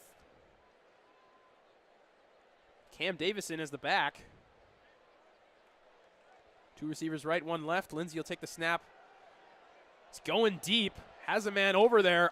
Just a little bit too far as he was wrapped up. Was Javon Tracy. Thought there was a little bit of contact there. And that's very similar to the throw he made on 3rd down last drive. And before it was too far ahead, that one was just a little bit too far ahead still, making some adjustments. But if he can just dial in that ball, those are big gains that really are feasible for this offense. Yeah, Tracy got caught up there with the DB. So he initiated the contact. That's why there was no penalty. And I think that's why he was behind the throw. Lindsay will take the ball again, throw to the outside. Is there for Logan Loya. First down, Golden Gophers down at about the 45, 46-yard line of Rutgers. The Gophers are moving once again. They'll look to take a lead here before halftime. Just over 3 minutes left in the quarter. And a very pretty throw from Drake Lindsay. Underratedly a tough throw to make, just a straight-out pass. And Logan Loya kind of becoming this short route receiver that they can rely on to get some important gains here. Gophers back in I formation. They'll send the tight end out. Lindsay under center. Brockington from left to right. Back left. They'll fake the handoff. Brockington to the outside. Nice little screen play. He'll get about 5 yards before getting flipped over by number 10. Jacoby Henderson with a good tackle, taking out the legs of Brockington. I like the play design. Obviously didn't gain a lot of yardage, but still something that's keeping Rutgers on their toes, and just a completion for Lindsay and an opportunity to get some yardage. Gain of 2 down to the 44. 2nd and 8 just before this 2-minute timeout. Gophers can choose to snap it or let it go. They will choose to snap it. Handoff to Ijiboy. Finds a little bit of a green grass to run in. Cuts back just past the 40. Taken down at about the 37. A very strong run by Ijiboy. It's going to be 3rd and short for the Gophers right after the 2-minute timeout. Yeah, that's the runs that we were used to seeing with Ijiboy. Once he can finally get some blockers and get some room, he's really shifty. He's patient. He knows where to go, and that was a great run for him. Good hesitation, good stutter step. We will take a quick break at the 2-minute timeout. 14-14 Minnesota Rutgers. You're listening to Radio K Sports.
Excuse me, welcome back.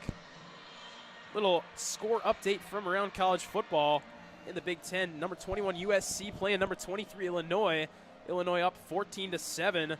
7 minutes left in the second quarter there. Notre Dame, ranked number 22, up on Arkansas 21-10 in the second quarter. Number 16 Georgia Tech down early to Wake Forest 3-7. Vanderbilt tied with Utah State 7-7 in the first quarter. A lot of really good games on the slate today. Penn State, Oregon obviously headlining that in Happy Valley. We will put our focus back on Huntington Bank Stadium, where Drake Lindsay has the Gophers in Rutgers territory after the 2-minute timeout.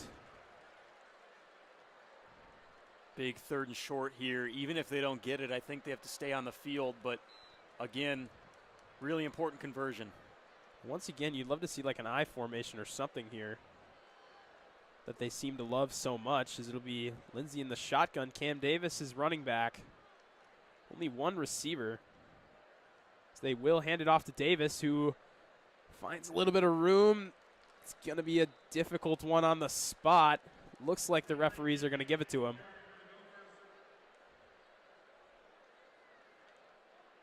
Obviously, P.J. Fleck thinks it was a first down. Very interesting spot, as I thought he got a lot farther than they're giving him. It's going to be 4th and inches. The Gopher offense is going to stay out. Gophers this year not very, very good on what they call the tush-push. Tried it with Jamison Gears in the first game, epically failed. So there's a lot of time now ticking down on the clock, too. Just under 1:20 to go. So it looks like PJ is going to call timeout.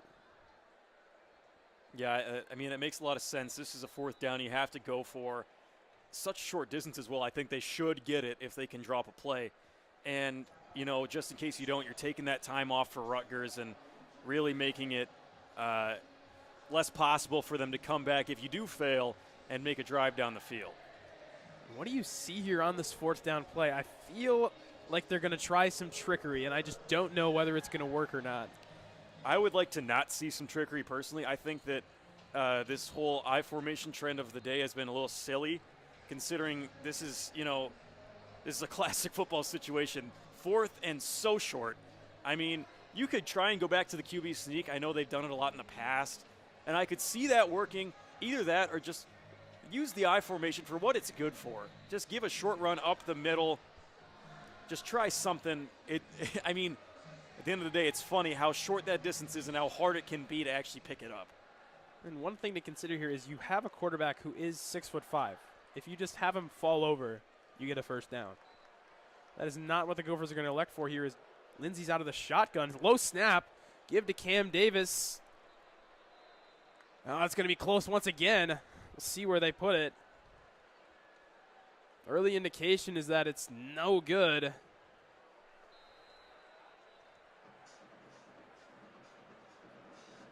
Would have to imagine they bring out the measurement here.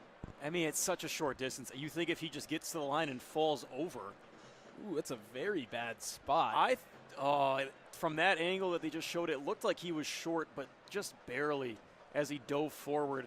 Tough to see where the ball was. And, I mean, obviously Rutgers thought they had it right away. They had half their coaching staff out on the field.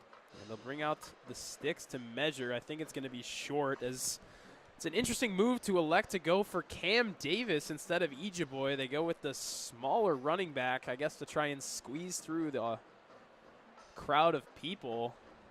I'm assuming this will be short as they're going to stretch out the chains. And yeah, definitely. Just barely, but it's just, like I was saying, it's silly how short that distance is and how hard it can be to pick it up.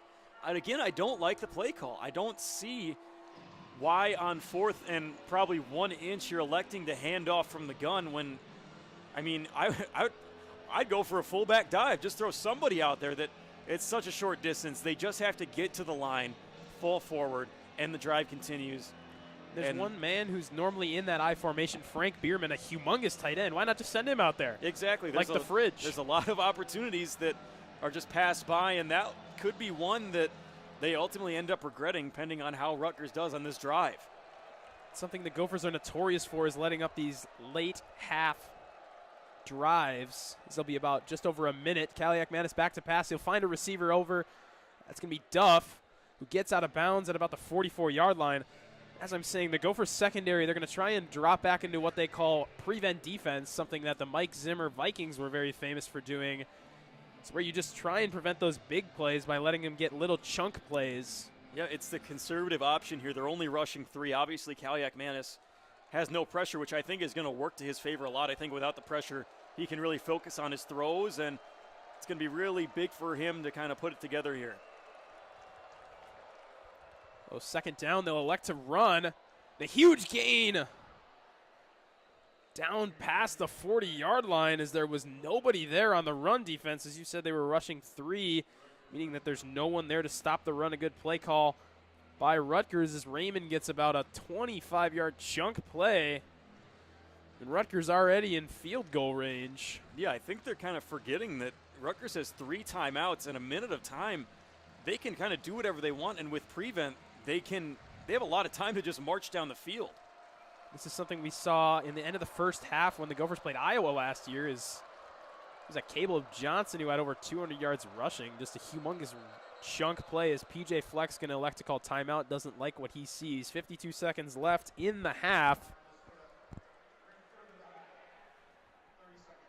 30-second timeout as that's the Gophers' last timeout of the half. Give the defense a little bit of time to dig in here. Really, this is the time where the Gophers need to stop them here now. They're on the edge of field goal range. We were watching the Rutgers kicker in warm-ups, and he did hit from 55, which is exactly where they are now. Of course, there's still plenty of time for them to get a lot closer. And, again, this all just comes back to the Gophers' inability to convert on, 3rd and short, 4th and short. It's just been, at this point, it's going to hurt them if Rutgers can continue this drive in this fashion. And with the Gophers playing off so much, I know it makes somewhat football sense to be conservative, but with the way the defense is playing, I say forget it. Just let them play straight up. So far, that looks like what they're going to do. They drop back into cover 1, which is what they've been doing the last few drives. Coy Parrish deep. Play a little man on the outside. Nestor, Kerry Brown, and Aiden Gowsby back in. They're going to go his way, and it's going to be complete again. God, I wonder why you keep Zaquan Bryant in there. And we were just saying that he was off the field and they're doing really well. He comes back on, and there's a catch on him again. It was Mike Gerald that they put back in. Kaliak-Manis, as he gets hit as he throws, and oh my goodness, I don't know if that's a penalty or not, as number 9 for Rutgers pushed the Golden Gopher defender who was trying to intercept the ball out of the way like a block. And that was the Deshaun Kaiser-esque throw from Kaliak-Manis, just tossing it up, trying to get it out of bounds. I think that's pass interference on the wide receiver. I mean, Kerry Brown was up going for the ball, and he was getting pushed away from it.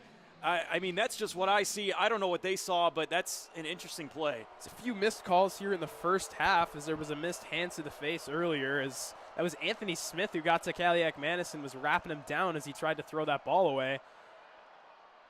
Another missed holding as there's a almost intercepted down there by Ethan Robinson. A great coverage out there on the outside as Rutgers went for the end zone. It's going to be 3rd down and 10. 30 seconds left. We've been saying it all game. I mean, if the defenders can just catch the ball, obviously that's why they're on defense. They can't catch. But the interception counter for possibilities up to about 5 right now, and that was one more. Anthony Smith almost got home again on Kaliak-Manis.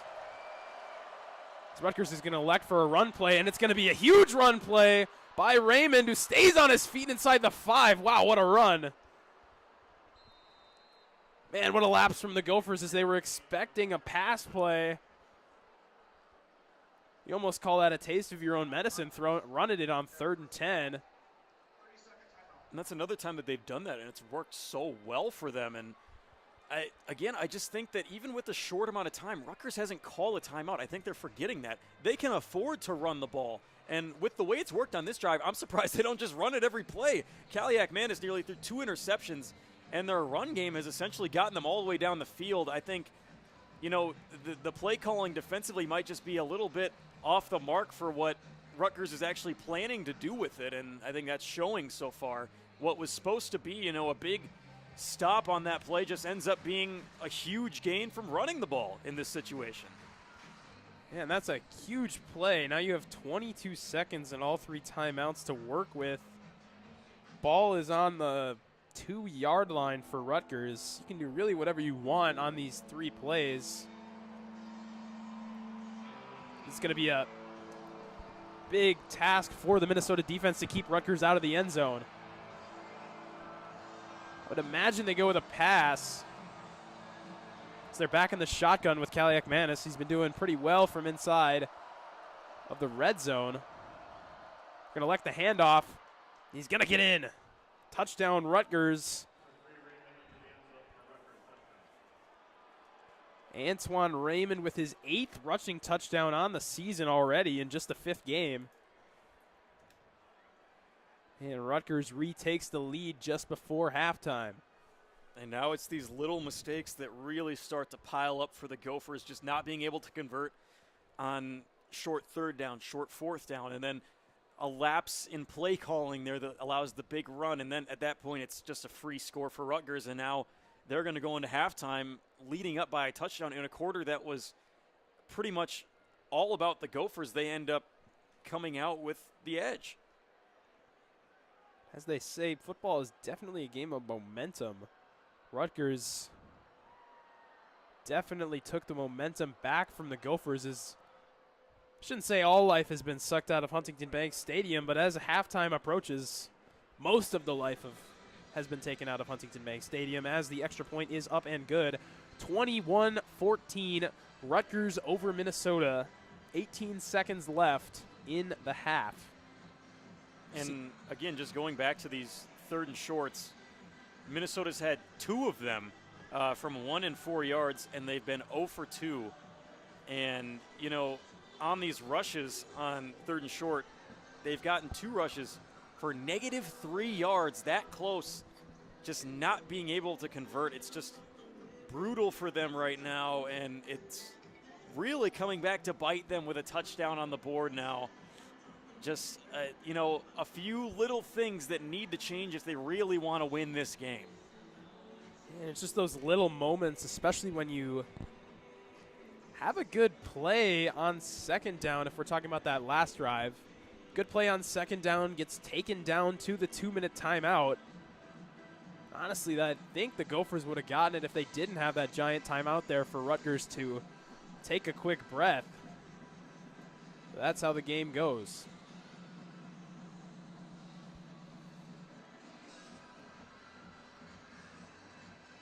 So we'll see if the Gophers elect to even run some offensive plays with the 18 seconds left. It's going to be a squib kick to Coy Parrish. We'll have plenty of space. Makes a good move to the outside. Coy Parrish down past the 50. Only has the kicker to beat, and he's going to get taken down at about the 30-yard line. I would have to assume the Gophers will elect to play some offense here. 8 seconds left, and in prime position inside Denneberg's range to try and get some points here before halftime. And like I said, that sack did wonders for him. He's playing with a lot more confidence. I hate that decision by Rutgers to make that pooch kick because you know that Coy is going to come up further and take back that return. At that point, kick it out of the end zone. I knew as soon as Coy touched that ball, saw open grass, he was getting that outside, and it was going to be a killer return for him. Well, the All-American from last year doing some wonders here. The Gophers are going to elect to just kick it right away. Not trusting a short pass, which is perfectly fine. No timeouts. Denneberg, the kick is up and no good. It was wide right. Oh, and the Coy Parrish's good return gets wiped out by no good on the kick. And it was a really weird kind of turn of events to that kick there. It seemed like they rushed him onto the field. They didn't really know what was going on. And then I thought, Rutgers called a timeout. I thought I heard whistles, but ultimately not. It was just, I feel like they really weren't sure what they wanted to do and kind of acted too quickly and put Denneberg in a really tough spot to make that kick, running onto the field, barely getting a second to, compose himself. And again, that's another great play that just goes to waste. Well, at the end of the day, both teams have missed a field goal opportunity, so I would like to say that there is a net 0 on missed field goals as we head into halftime. Rutgers 21, Minnesota 14. We will take a quick break here from Radio K Sports and come back with the second half after a little halftime show. You're listening to Radio K Sports.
Ladies and gentlemen, welcome back. We're about to start the second half here at Huntington Bank Stadium where the Gophers trail the Rutgers Scarlet Knights 21-14. I'm Max Washchuk along with me, Timothy Serb. The Gophers had a complete 180 that second quarter, led obviously by the spark of the defense, forcing an Athian Caliac-Manis interception on an underthrow. That was landed in the hands of Kerry Brown, and the offense went to work with a big, deep 70-yard completion to Jalen Smith, which capped off a first touchdown drive. And then after the interception by Kerry Brown, quarterback Drake Lindsay found Lemeki Brockington for a strike. Tim, what did you see there in that second quarter?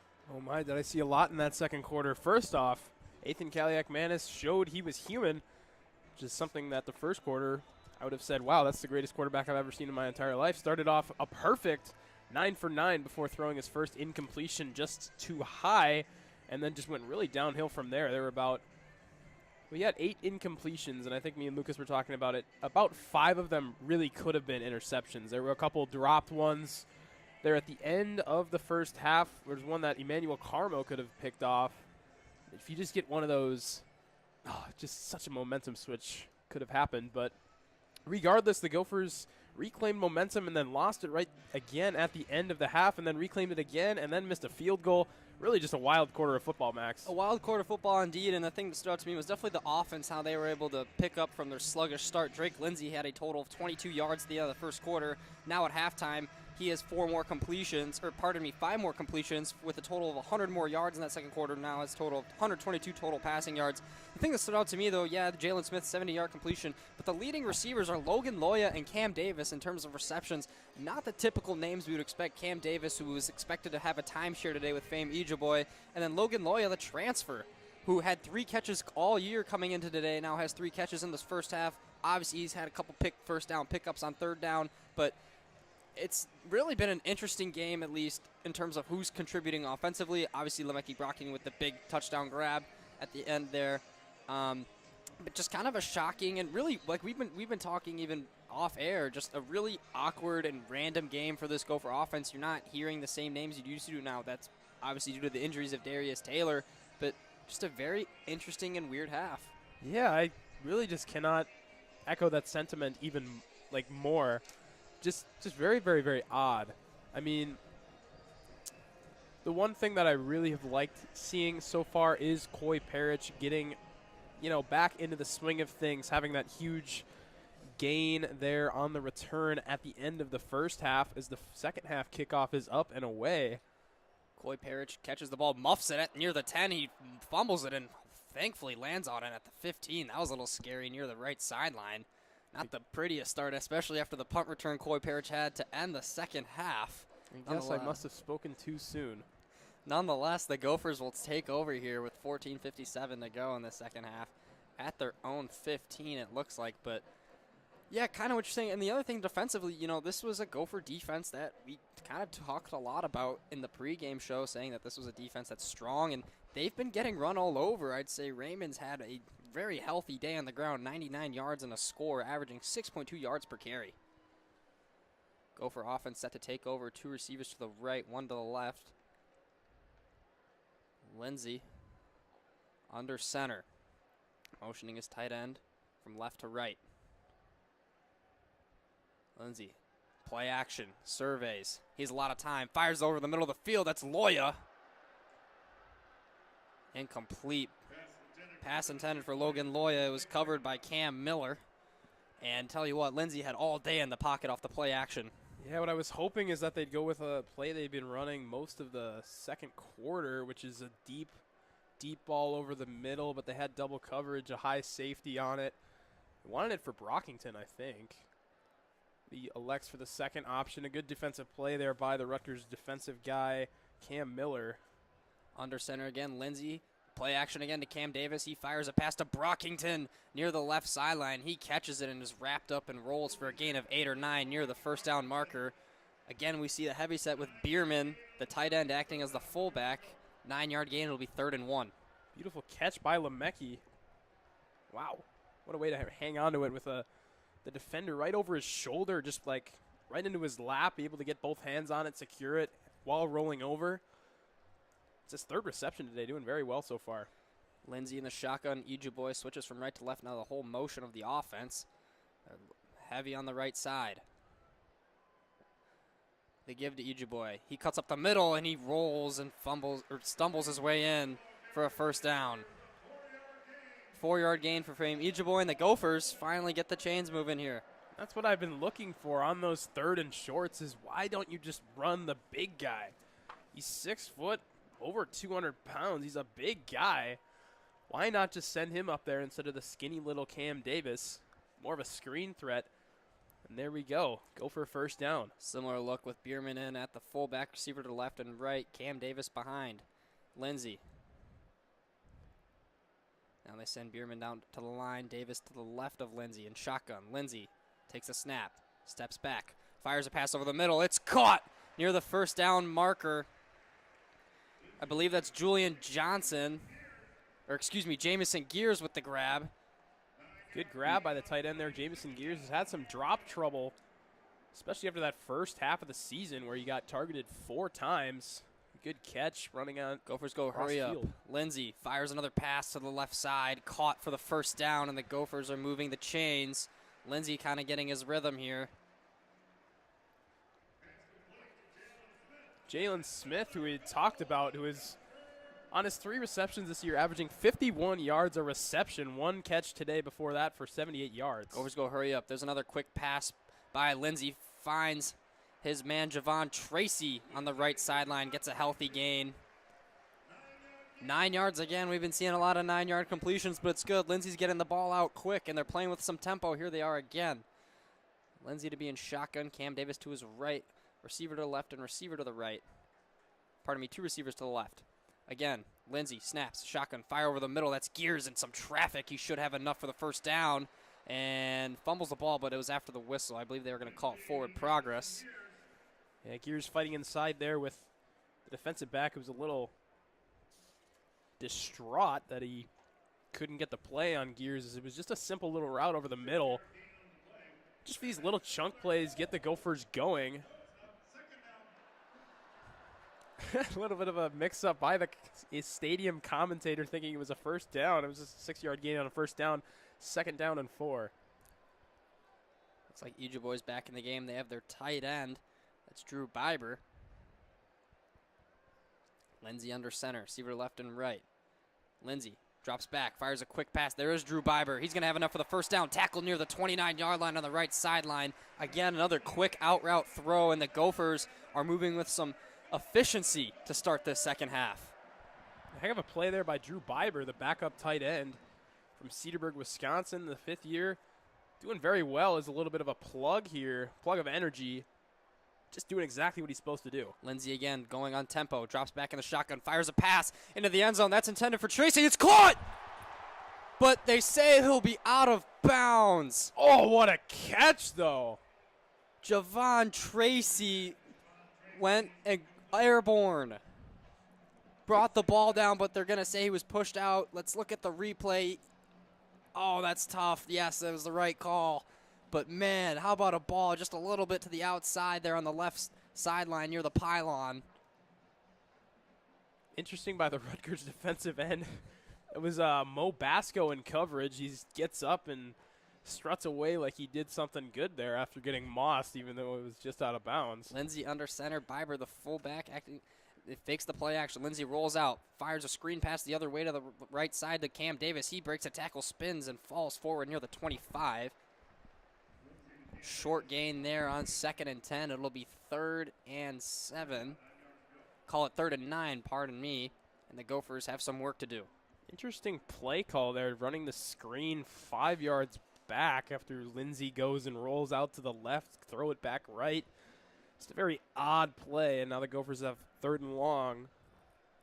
Yeah, they have trips formations out to the left. Lindsey in shotgun, his running back to his right. I believe that's Ojibwe. Tight end to the right.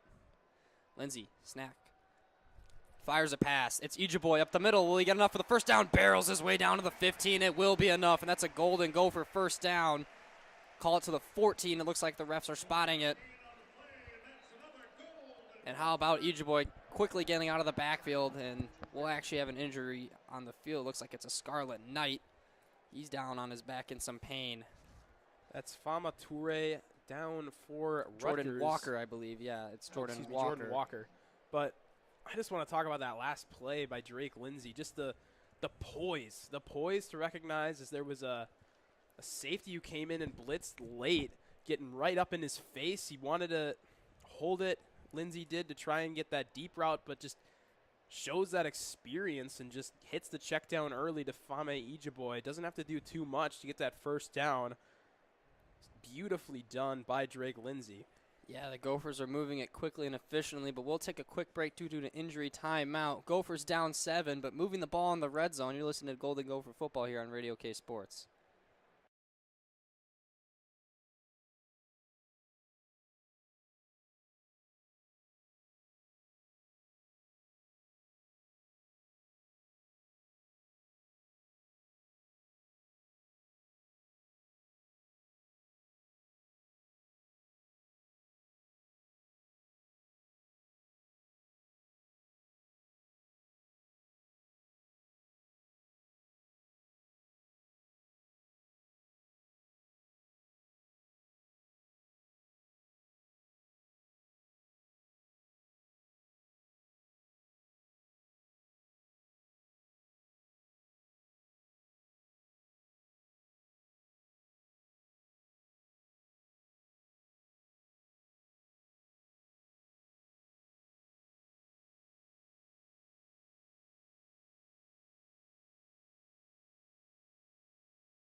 Welcome back to a sunny afternoon here at Huntington Bank Stadium. The Gophers setting up their first red zone drive of the half on their first drive of the half at the 14, thanks to a Fame Ijiboy. Third down catch and run. Picking up the first down, the Gophers setting up in a similar formation we've seen them set up all day, with a tight end acting as the fullback, receiver to left and receiver to the right, and Lindsay under center. Ijiboy the running back.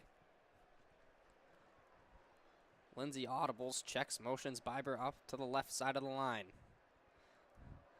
The give to Ijiboy. He runs up the middle and pushes his way through for a decent gain. Helmet flies out in the process. Don't know whose bucket that belongs to.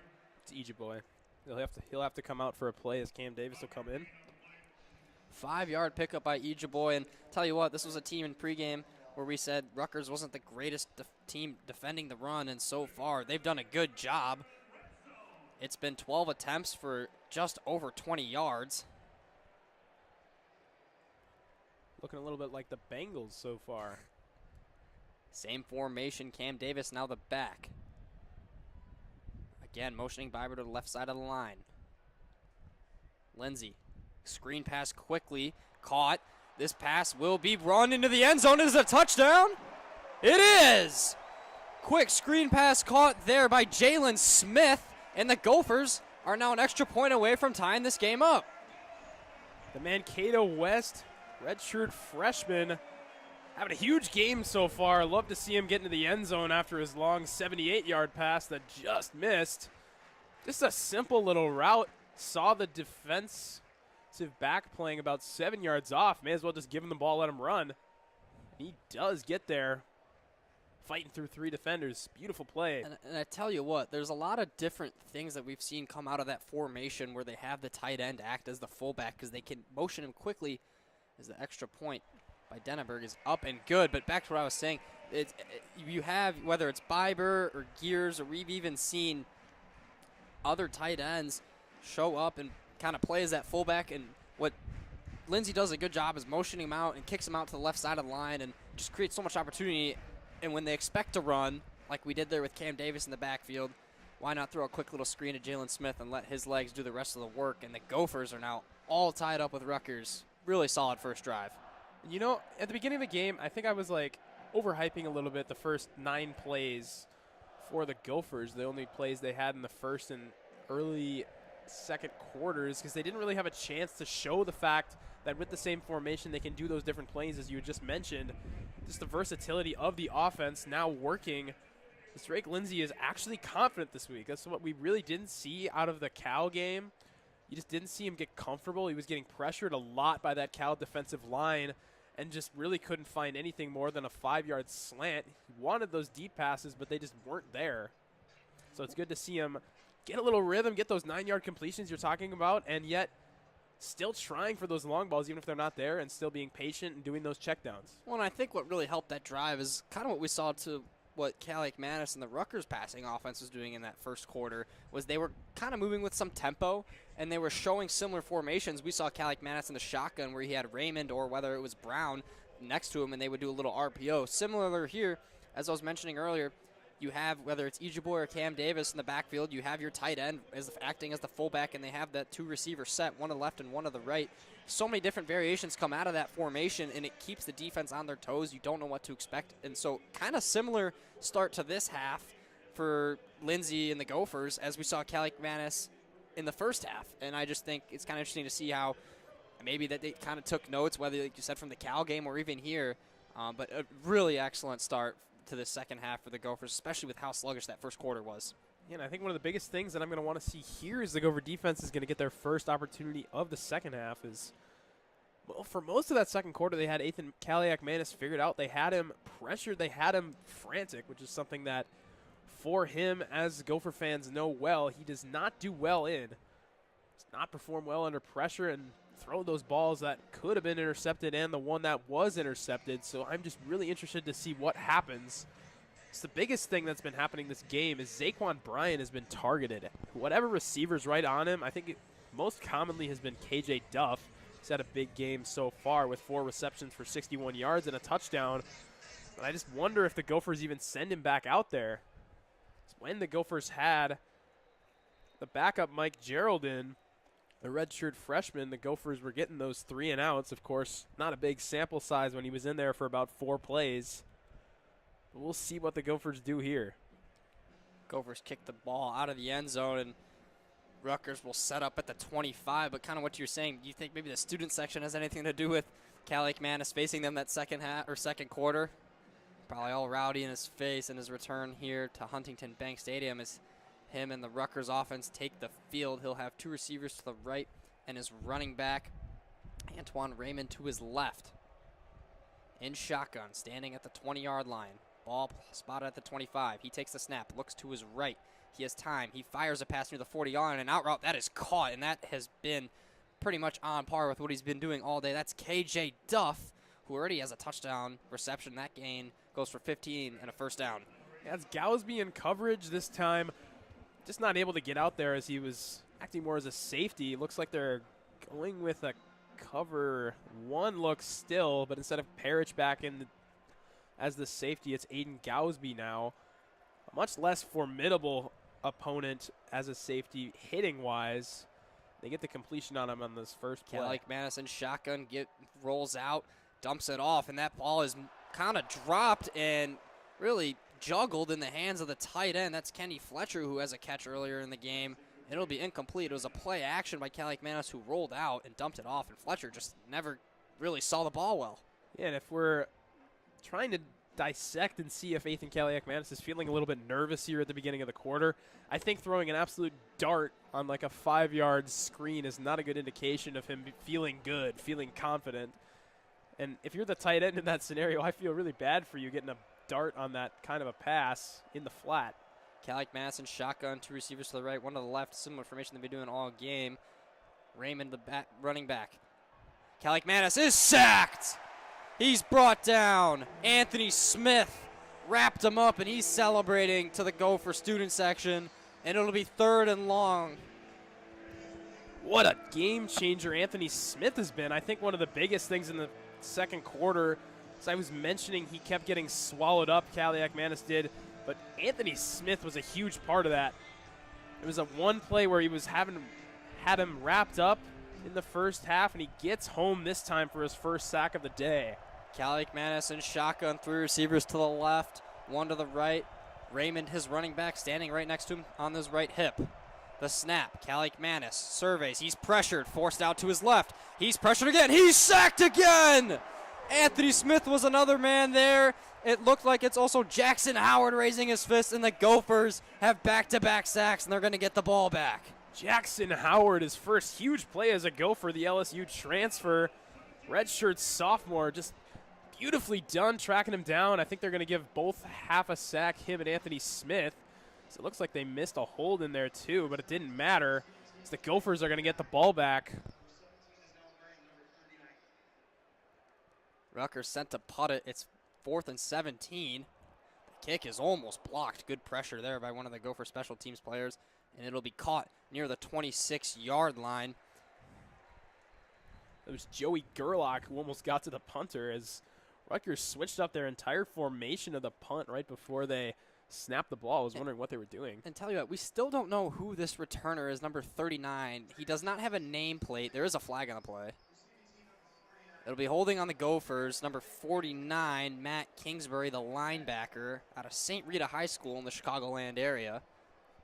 You know what? Matt Kingsbury has been someone who's been very underrated for the Gophers so far this season. I know it was the Northwestern State game, and I know they're not the best opponent ever, but he had 2 fumble recoveries and a return touchdown on one of those. Doing very well so far on this young season.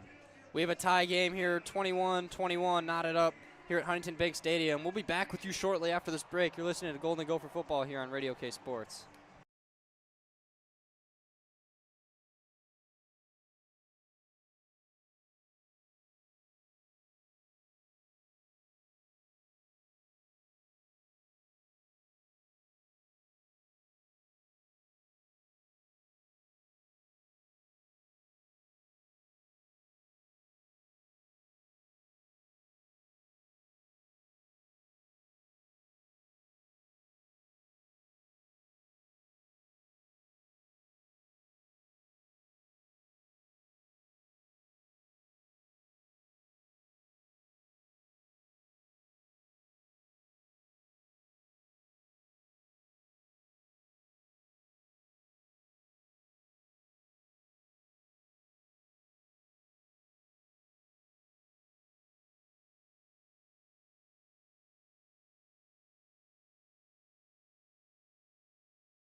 We join you back here at Huntington Bank Stadium, knotted up 21-21. The Gophers about to take possession for their second drive of the second half, which is moving relatively quickly here with 7:10 to go in the third quarter.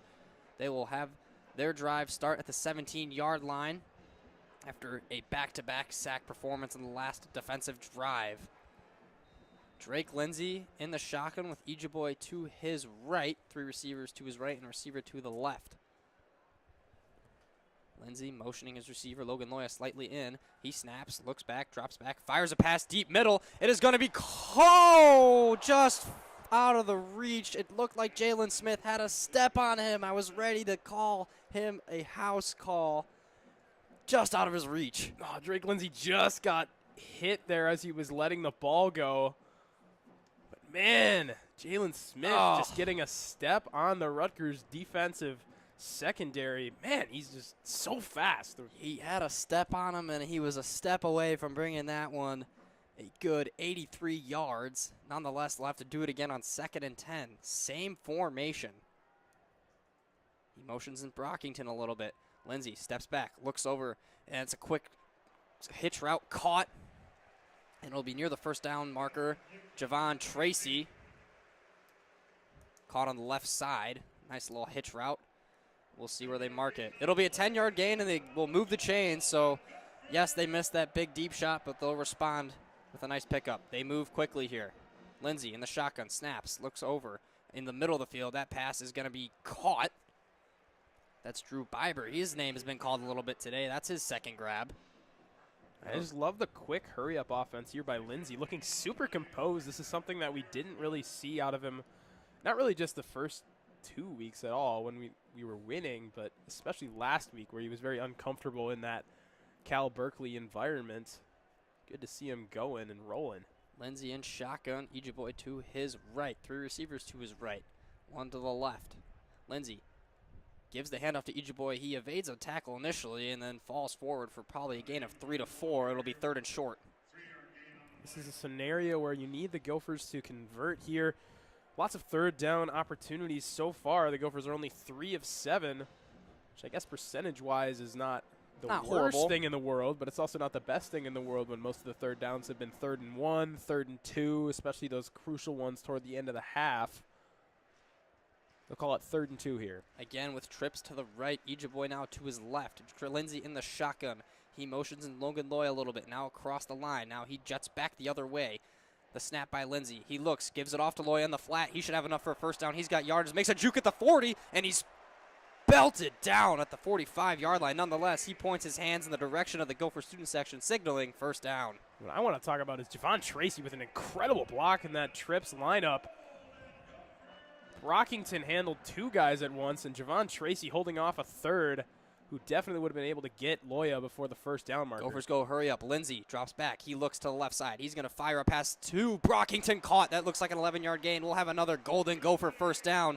Lindsey calm and composed there, and he found Brockington breaking on an out route to the left side, and they're going to move the sticks again. Lindsey is dealing. He has now thrown 29 times today. 223 yards and 2 touchdowns.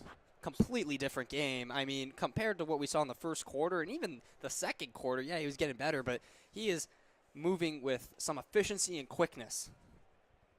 It's just what you love to see. This is what Gopher fans thought Ethan Kaliak-Manis was, and Drake Lindsey now the future is becoming. Lindsey in shotgun. He's got 2 receivers to the left, 2 to the right. It's Cam Davis, the back, on his right hip.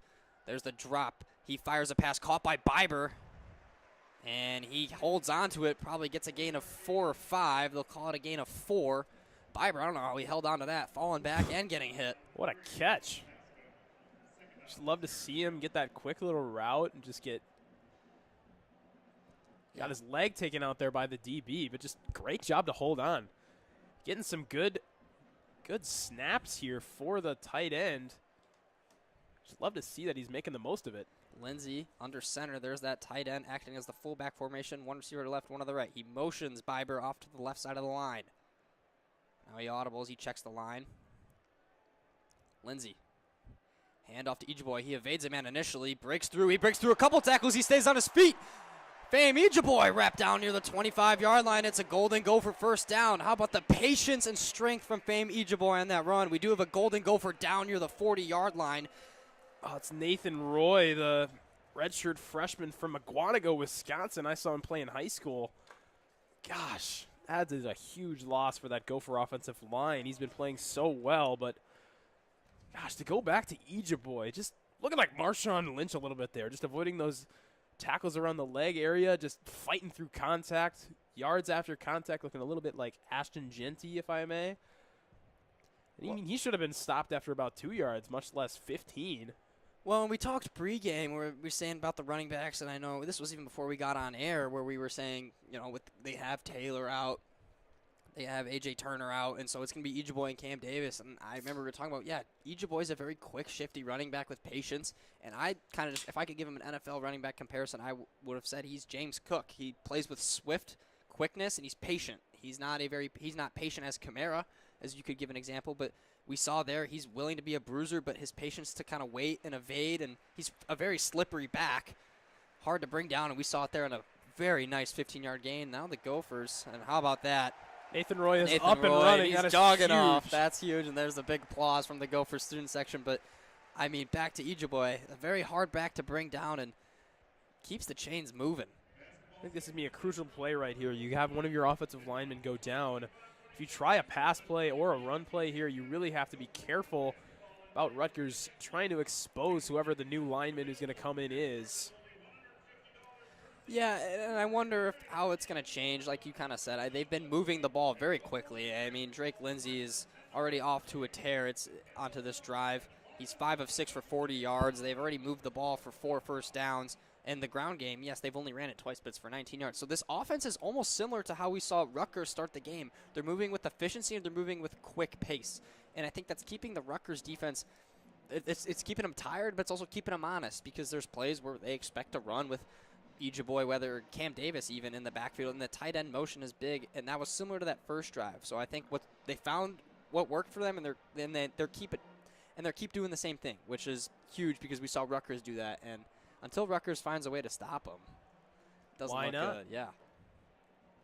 Gophers will look to pile on. Is really just got to keep the pressure on, keep the Rutgers defense on the field. It's complete opposite of the first half, as the Gopher defense was on the field almost the entire half. Quick, decisive drives for the offense on their point drives. Lindsey under center. Cam Davis the back. He motions again. Biber to the left side of the line out of the fullback formation. Lindsey, play action. He looks. He has a lot of time. Lindsey steps on the pocket, and he's going to run into his own O-line. Not the greatest vision there by Drake Lindsey. Almost foolish. He had all day in the pocket and decided to step up and run into the behinds of his own lineman. And it'll be a 3-yard loss. Not really quite sure if you can even give a Rutgers player the credit on the sack. He kind of just it's not even like it was a butt fumble. He just decided to not absorb contact, which is, I guess, fair enough. You don't want to get hit. But, I mean, you could throw it away. You have plenty of time there. Just a little bit of a freshman move there by Drake Lindsey. Lindsey again under center. Cam Davis the back. One receiver to left, one to the right. Lindsey fires a pass into the flats. That's caught, but falling down forward is Frank Bierman, the tight end, who acted as the fullback there, out of motion. And it'll be a gain of 5, but nonetheless, it's going to be 3rd and 8. How about the catches from the tight ends today? They're just making some great grabs. I mean, I know he wasn't able to stay on his feet there. At least get a little closer to the first down. It's going to be 3rd and 8. But again, it's that formation where the tight end acts as the fullback, and they have one to the left and one to the right receiving-wise. Here, a different formation where we have trips out to the right. Lindsey in shotgun. Ijiboy, his running back, to his left hip. Logan Loya, the lone receiver, in the slot to the left. He motions Brockington a step. Lindsey takes the snap, drops back, fires a pass, right side. Miscommunication, one-handed grab attempt by Brockington, but there's going to be a flag on the play. Brockington nearly brought that in with one hand at the goal line, but I think we're going to get pass interference on Rutgers. Man, that was almost a heck of a catch by Brockington as he tried to bring it in with one hand. Yeah. He's a little bit hurt here, but tried to bring it in. They'll call holding on the defense, so that'll be an automatic first down. Daryl Jabome. Pardon if I butchered that name, but he has the holding penalty. Well, that's a heck of a job by Drake Lindsey. Rutgers sent the house. They sent 8 guys out there to try and sack Lindsey. A great block from the right guard for the Gophers. Man, the ball was in the right spot. A beautiful, beautiful, beautiful play as they're going to correct the holding to number 5 who was on Brockington. Lindsey under center. Ijiboy the lone back. Now they motion the tight end. That's Biber to the right side of the line. Lindsey takes the snap, gives to Ijiboy left side. Ijiboy barrels his way through for a good gain of 4. Just chip away, keep taking some time off the clock. You love to see it. Just under a minute and a half left in this third quarter. Just take your time and get into the end zone and get that defense even more tired. Just got to make sure you punch it in. 5-yard gain by Ijiboy. It'll be 2nd and 5. Ball spotted at the 8. Or 2nd and 6, sorry. Ball spotted at the 8. Same formation with that tight end. That's Biber. He motions again to the right side of the line. Lindsey under center, bringing Brockington in for a step. Lindsey gives the ball to Boy up the middle. He lowers a shoulder down and maybe gets one. Or he's met back up the line of scrimmage. We'll wait. Once again, third down and mid-range. Wouldn't be surprised if they went with that trip set on the right side again. It's been working so well. You can choose to do whatever you want with it, really. That last play, they ran the routes all toward the right side of the end zone. I would imagine they try and throw something similar. And I wonder if they're going for the end zone here. You have 8 yards to work with, but 6 to get the first down. Trips on the right side. Lindsey motions his man Loya on a step. In the shotgun, Lindsey steps up the pocket. He's hit. He throws a ball back corner. That ball is way out of bounds. Intended for Lemecki Brockington. Lindsey definitely took a shot as he released the ball. And looks like the Gophers will have to settle for 3 here on 4th and 6 at the 8. You know, I don't hate the play. The Rutgers just brought the house once again. I think they sent 5. Just the pocket collapsing a little too early as Lindsey ran into one of his own offensive linemen and isn't able to get the right throw. Well, they had the route there with Brockington toward the right corner of the end zone. So Denneberg will set the kick and try and put the Gophers up by 3. His kick is up, and it is good. And the Gophers, with 11 seconds left in this third quarter, take a 24-21 lead, capped off by a 14-play, 75-yard drive that took 6:59. A 26-yard field goal by Brady Denneberg, and a solid drive there. That's kind of what we saw all third quarter here. 6 of 8 passing from Drake Lindsey with 44 yards, and the ground game was especially efficient on 23 yards for 4 carries. Just unfortunate that they couldn't capitalize there in the red zone. Yeah, and it's tough, but I think the idea is correct, as the first field goal of the game is good. After that blocked field goal in the first quarter, as well as the missed one at the end of the half for the Gophers. But if you wear down that Rutgers defense, you get them out there, as they haven't really had to play all that much. Time of possession now finally favoring the Gophers after these long drives in the third quarter. But the more you get them out there, the more you get them tired, as we saw Iowa do last week, putting up 38 points on them.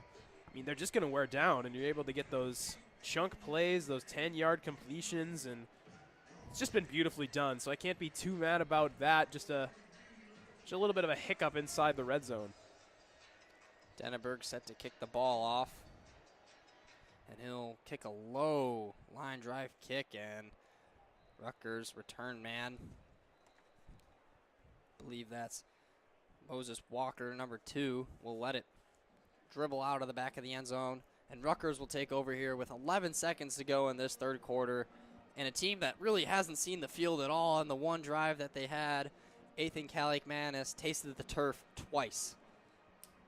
And if you're the Gopher defense, you just want to keep that pressure on him. You just want to make him feel uncomfortable. I would imagine Rutgers would try and start here with a run play in this last play of the third quarter, just to keep Kaliak-Manis away from the pressure and away from the turf again. But we'll see.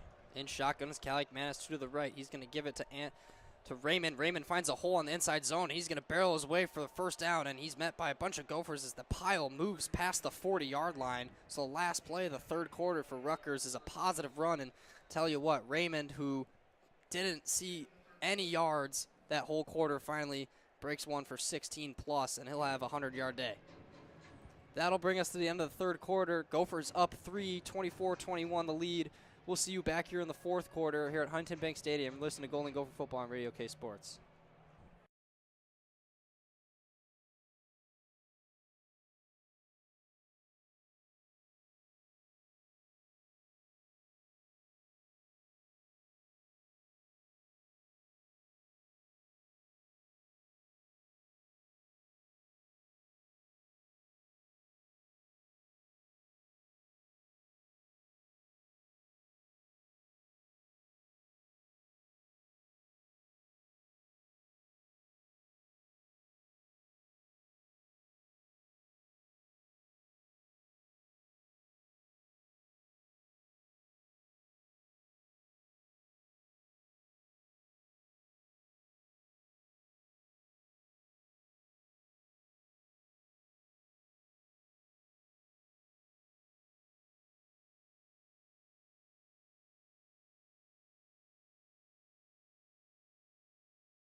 And welcome back here on Radio K Sports. We're entering the fourth quarter between these two high-charged Big Ten teams. The bank is rocking. We're ready to go.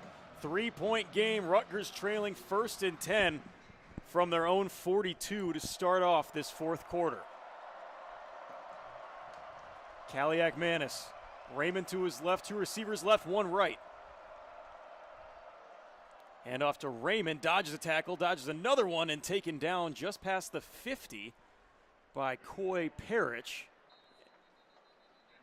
And that's a 10-yard gain. It'll move the chains. There's a Gopher down on the field. I wonder if that's Baranowski. Hard to get a look on it. No, PJ that's Fleck not him. out there. No, one thing I'd look here for Rutgers is I still see Zaquan Bryan lined up one-on-one in the slot with KJ Duff, something that's been just targeted on or time and time again today. 5 receptions for 75 yards for Duff and a touchdown. I mean, I guess if you're going to get a run like that every play, there's no reason to even throw the ball. 10 yards a play, I think, should do. Yeah, this has been the game for Raymond. It started out as the Kaliak Manis show and transferred over. Raymond's got 18 carries, 126 yards. I mean, 7 yards per carry. He's been really their savior as Kaliak Manis has kind of fallen apart. And, you know, if they start to move back into the passing game, again, I'm curious to see how Zaquan Bryan is targeted, if he is at all, or why they trust him to be in the game in these stakes. It seems like, you know, he was a main point of focus for Rutgers to attack, but, you know, ultimately, only time will tell. And there's a couple different things I'm wondering of here is if they keep playing cover 1 and they have four receivers, I mean, you already have your backup in. You have 4 DBs in. I mean, it's just so odd to see them pick on one guy so often. I think that's Aiden Gousby who was the one down. That is not good for the Gophers. He's a very vocal captain on this defense. And another piece, you know, of that secondary that they really need as they go into this final stretch of the game. But again, you know, it's been the run game that's working for the Scarlet Knights. And it really depends how they want to respond to that and if Kaliak Manis can get back to his former glory of the first quarter. You know, there's a few questions surrounding how they respond to the Gophers pushing back. Yeah, and it'll be, with that injury to Gousby, I think it'll be Emmanuel Carmo who takes that responsibility and as a linebacker. So we'll see how much of an impact that makes. Carmo definitely similar in size, definitely similar in play style, just not as vocal or experienced as Gousby has been. Yeah, but this is, you know, the things you have to play through at this level. They played without Darius Taylor today, A.J. Turner. They've gotten through a lot of adversity already, started the game down, and now another loss. Obviously, you never want that, but, you know, this is football, and this is really where everything has to come together for the Gophers. Still a very close game despite Minnesota holding a lot of the momentum later in this game, and they still have to fight and battle to try and win this one. Just 3 points separate them. And Rutgers on the other side of the 50, kind of marching downfield with their run game. And so here's where you want the Gopher defense to be able to pressure Kaliak Manis. I think, as I had mentioned at the beginning of this drive, Rutgers is not going to want to put the ball in Kaliak Manis' hands too often, meaning the Gophers are going to have to stop the run. They're going to have to stop Raymond on first down and second down to even get to Kaliak Manis to even put that pressure on him. And back out after this injury timeout. 1st and 10 after the run. Ball is on Minnesota's 48. Kaliak Manis from the gun. Raymond to his right. 2 receivers left, 1 right. Play action, looking to throw. Pressure's on. Gets it out to Raymond with a lot of room. Gets past the first down marker and taken down shortly after for a gain of about 12, 13 yards. You know, felt the pressure, dumped it off, and ends up being a really good play. Yeah, Gophers send 5. Good block by Raymond, and then peels off. Just finds a ton of green grass as the ball started on the right hash, runs out to the left. Yeah, huge play there. Yeah, that's just great play design and awareness from the Rutgers coaches to make that play call. Obviously, he's working perfect in the situation. Now Kaliak Manis 1st and 10 from the 36. 2 left, 1 right for him. Raymond to his right. Play action again, and another release, and taken down just past the 30 before the 25. Got it off to Fletcher Jr., the tight end. There's a Gopher who lost his helmet, number 12, Darius Green, who's been getting some playing time today. Once again, with Aiden Galsby being out, he'll have to sit for a play too, so they're going to be down another guy for just this next play. Yeah, it looks like Green might be hurt as well, so just things kind of falling apart for the Gophers here now. 1st and 10 again for Kaliak Manis from the 26. 2 left, 1 right again. Same formation with Raymond to his right. Handoff to Raymond, chased down in the backfield and taken down by the Gophers. Carter Menz got to him, and a crew of Gophers took him down for the loss. Yeah, heck of a play by the redshirt sophomore. Seen him a couple times now just reading this run play, runs across from the opposite side. No one's there to block him, and just Raymond's been really slithery, so it's good to see us take him down right away. And on these RPOs that we've been seeing all day, Kaliak Manis rarely keeps that ball, and Menz sold out on tackling Raymond, and it pays off in dividends for them. 2nd and 15 after the 5-yard loss. Ball's on the 31. Same formation. Kaliak Manis looking to throw. Going downfield and batted down. Incomplete. Got a hand on it. Looked like Mike Gerald making the play. Yes, the redshirt freshman. I've been waiting for them to throw it in his direction. He's been out there getting some chances to play. Makes a great play, just undercutting that route. What I'm thinking here is Kaliak Manis is feeling the pressure not just because of the defense, but also because of the fact that he has 15 yards to go. You wonder if you can get him to make an error, and you just have to be right there to capitalize. Big 3rd down for Rutgers. 3 left, 1 right for Kaliak Manis. Raymond to his left. Big 3rd down.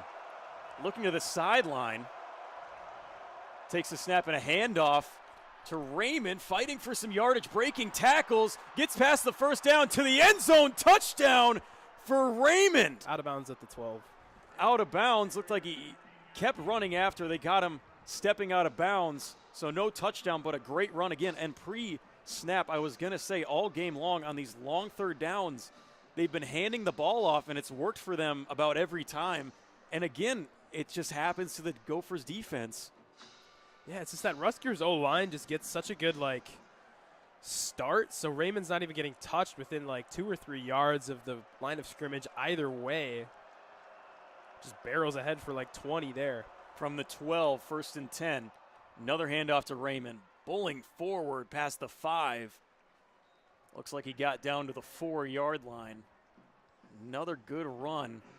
And right now, at the start of the game, it was Kaliak Manis. They had no answer. Now it's Raymond that has just been running all over this defense. Right back to it. Kaliak Manis hands off to Raymond again. Fighting for it, reaching forward, and touchdown. A miscue on the first one. This one, there's no mistake. Raymond absolutely fought for that yardage and takes the lead for Rutgers. Just once again, just incredible effort and just ability to bounce off tackles. I mean, the Gophers' best tackler, Maverick Baranowski, gets on him right away at the 2-yard line, but he just keeps going forward, fights through another tackle of Kerry Brown, and gets right on that goal line for the touchdown. And that's just a drive that can be summed up with 2 words, and that's Antoine Raymond. That's all him, bringing Rutgers back into this, taking the lead. As Patel is on for the extra point. About 11:28 left in this 4th quarter.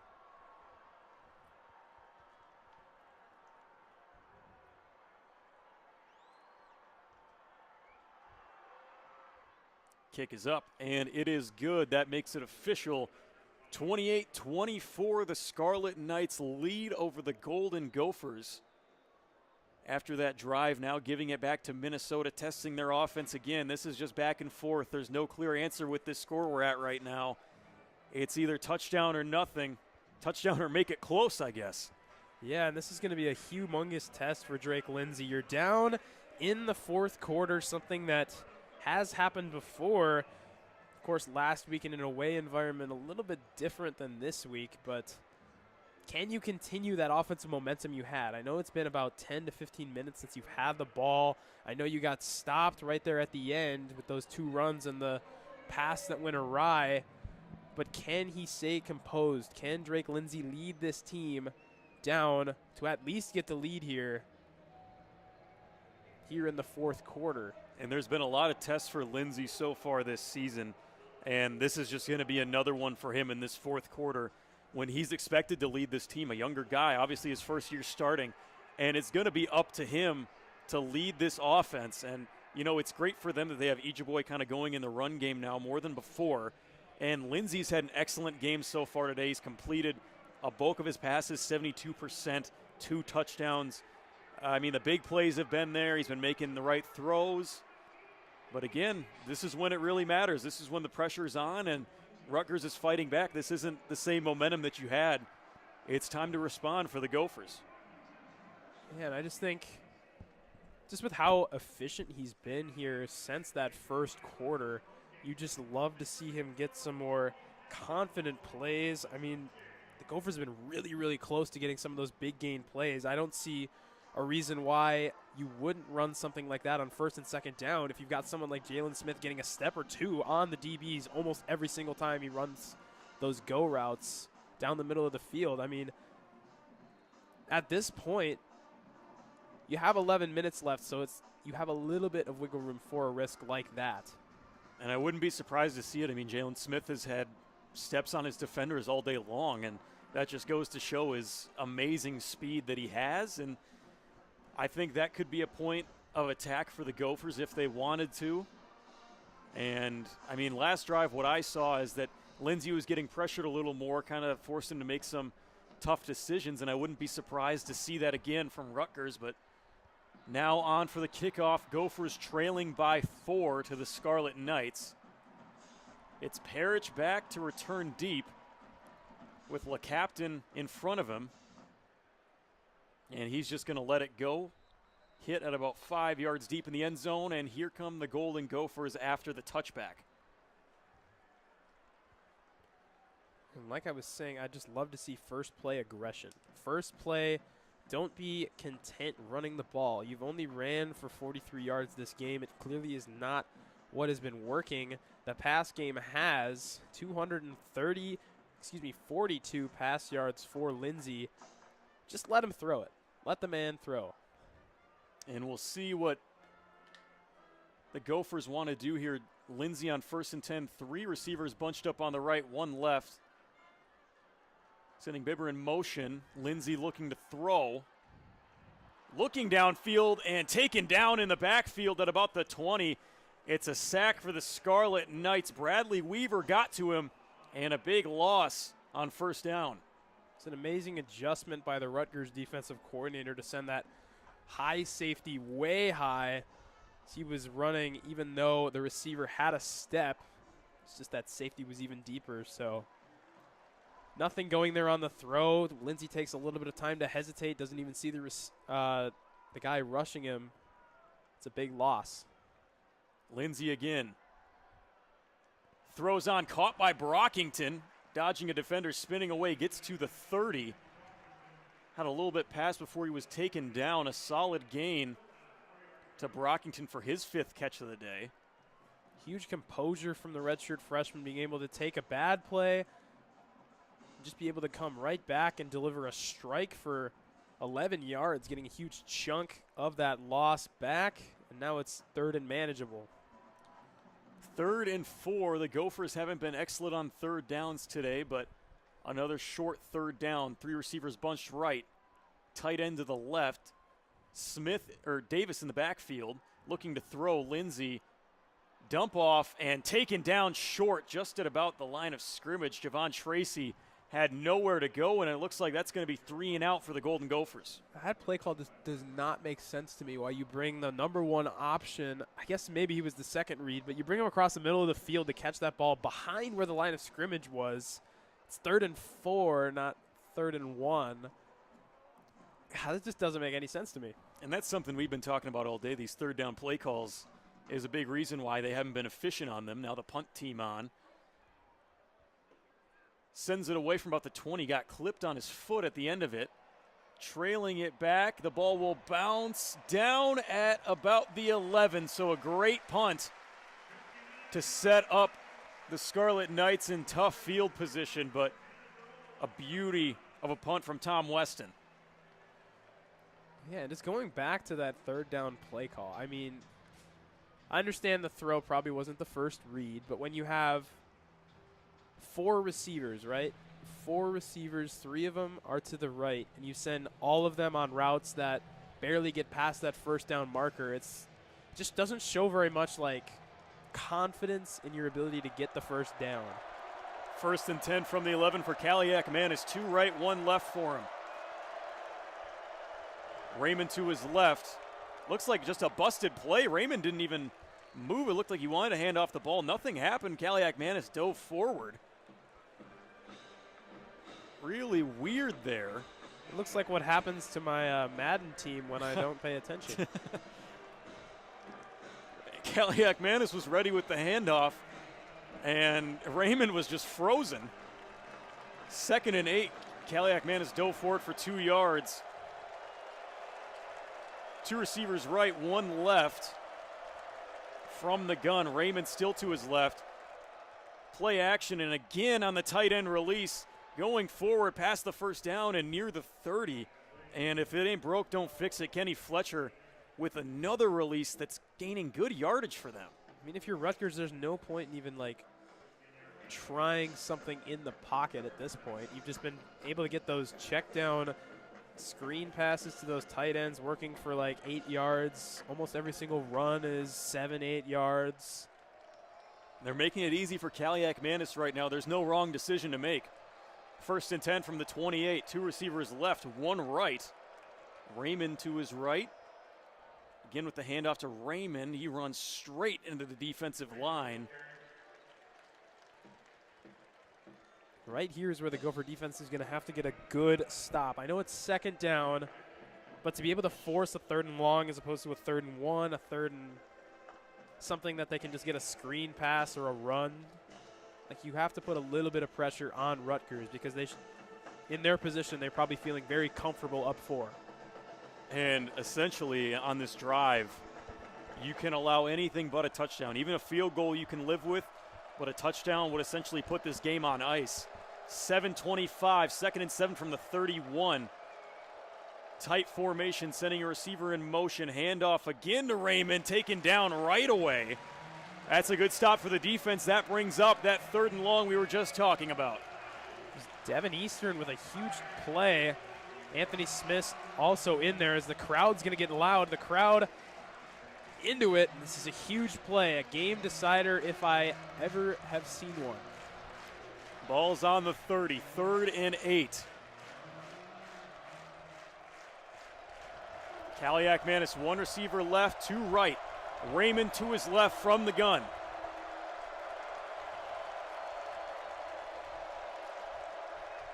Looking to throw in the pocket, looking downfield. Over the middle and broken up, incomplete. What a play from the Gophers secondary as they look for KJ Duff. The route was there, but Kaliak Manis just threw it a little bit behind him, and Duff just gets blown up by the triple coverage around him. It's a good play. Looks like that was Mike Gerald getting in there. Heck of a play by him. About 3 defensive backs got a piece of that. Now to send it away on the punt from the 30. Very odd punt formation. Now sending everybody out. Parrish back to return. This is the situation where things went bad last time the Gophers played. Fair catch, got ran into. Parrish still made the grab on the ball. Now a flag comes in. I think they're going to get him for pushing into Coy Parrish as he was trying to make that fair catch. That should bump up the yardage. I assume that will get confirmed here by the referees, but 6:24 left in the 4th quarter. See, on that last drive, you were able to take a few more shots. This time, you want to just take the clock down, run it down, and make sure you keep getting each and every first down. Can't afford a 3 and out here. This is a big drive for the Gophers. A lot of discussion from the refs. And they decided no foul for catch interference. Teammate bumped into his own teammate is what they're going to say, although to me it kind of looked like he shoved him into his teammates to put him into Coy Parrish, but referees do not think so. Gophers take over at the 28, 1st and 10 with 6:24 left. We're going to take a quick break here on Radio K Sports. Stay with us for this drive.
And welcome back here on Radio K Sports. 1st and 10, 6:24 left in the fourth. Ball is on the 28.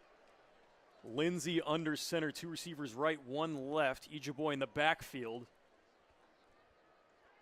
Play action, looking to throw. Pressure's on, evading the sack. Lindsey on the run, makes the dime. Caught and down at the 45. What a pass to Javon Tracy. Drake Lindsey showing off the legs.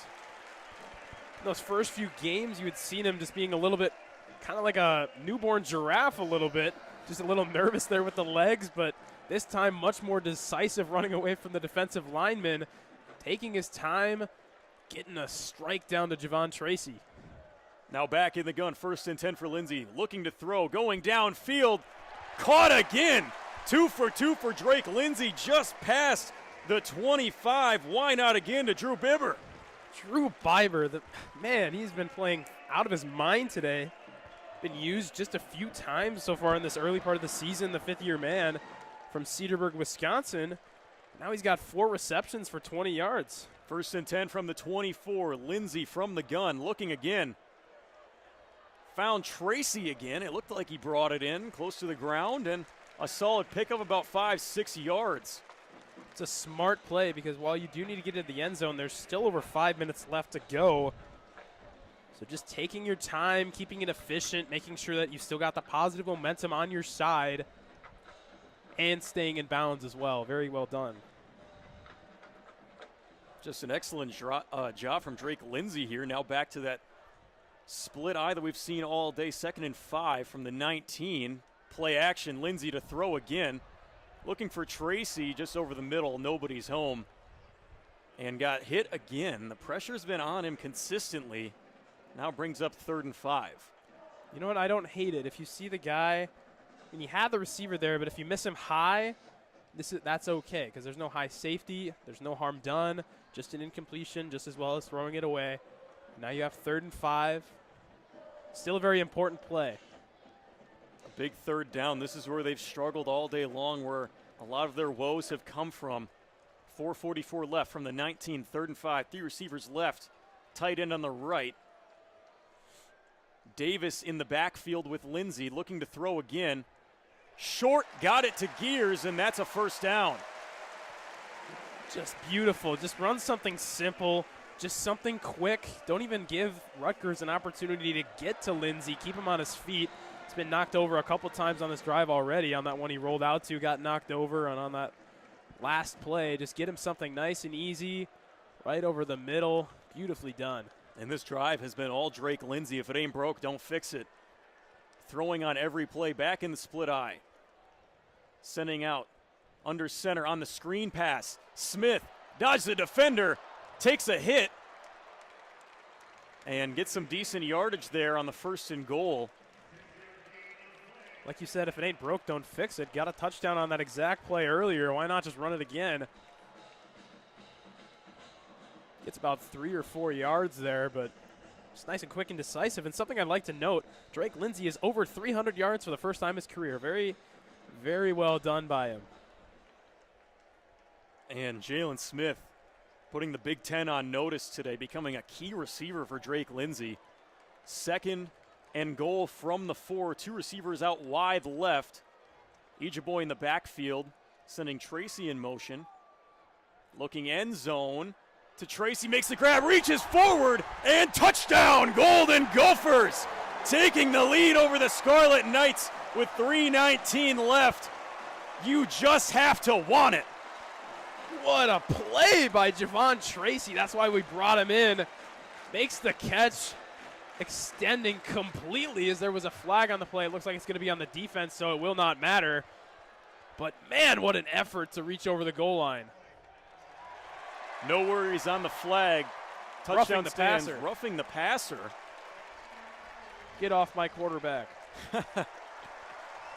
And what a way to respond. That was all Drake Lindsey. Ladies and gentlemen, we got ourselves a quarterback. What a drive for the Gophers, leaving 3:19 for Rutgers. Denneberg on for the extra point. Drake Lindsey, 31 for 41 passing. And it looks like they're going to review it. A late review, mind you. The PAT unit was out and ready. Either way, I just want to highlight Drake Lindsey. 31 for 41 for 324 yards, 3 touchdowns to no interceptions, and a quarterback rating of 166. I mean, this is the kind of test that I wanted him to have. You have the bye week. You have time to get ready. You have a nice home game to start Big Ten play. And he's just responded so accordingly after that first quarter. Didn't really get a chance to get going. Gets that second quarter. Has that huge completion to Smith. And now they're showing the review. Looks like a touchdown to me. It looks like a touchdown. It would be close. I'm going to assume they're going to track the exact moment his knees touched. And it's Definitely good. looks good to me, but obviously we don't make the calls here. I'm looking at Mike Pereira from the screen over there, and it looks like he's saying yes. I hope. I mean, Drake Lindsey obviously thinks so. And again, just highlighting that on that drive, 7 plays, Lindsey was 6 for 7 with 72 yards and assuming a touchdown. I mean, that's just pure excellence from the first-year quarterback. How about the transfer from Miami, Ohio? Upheld, the touchdown stands. Minnesota now on for the PAT. Tracy, a redshirt junior, so he still has another year of eligibility after this one. Boy, I bet PJ Fleck is feeling pretty good about that transfer right now. Absolutely. The wide receivers have been on display today with no run game, mind you. A.J. Turner and Darius Taylor out. And each wide receiver has gotten a piece of the pie, and they've done so in a great way. Denneberg on for the extra point for real this time.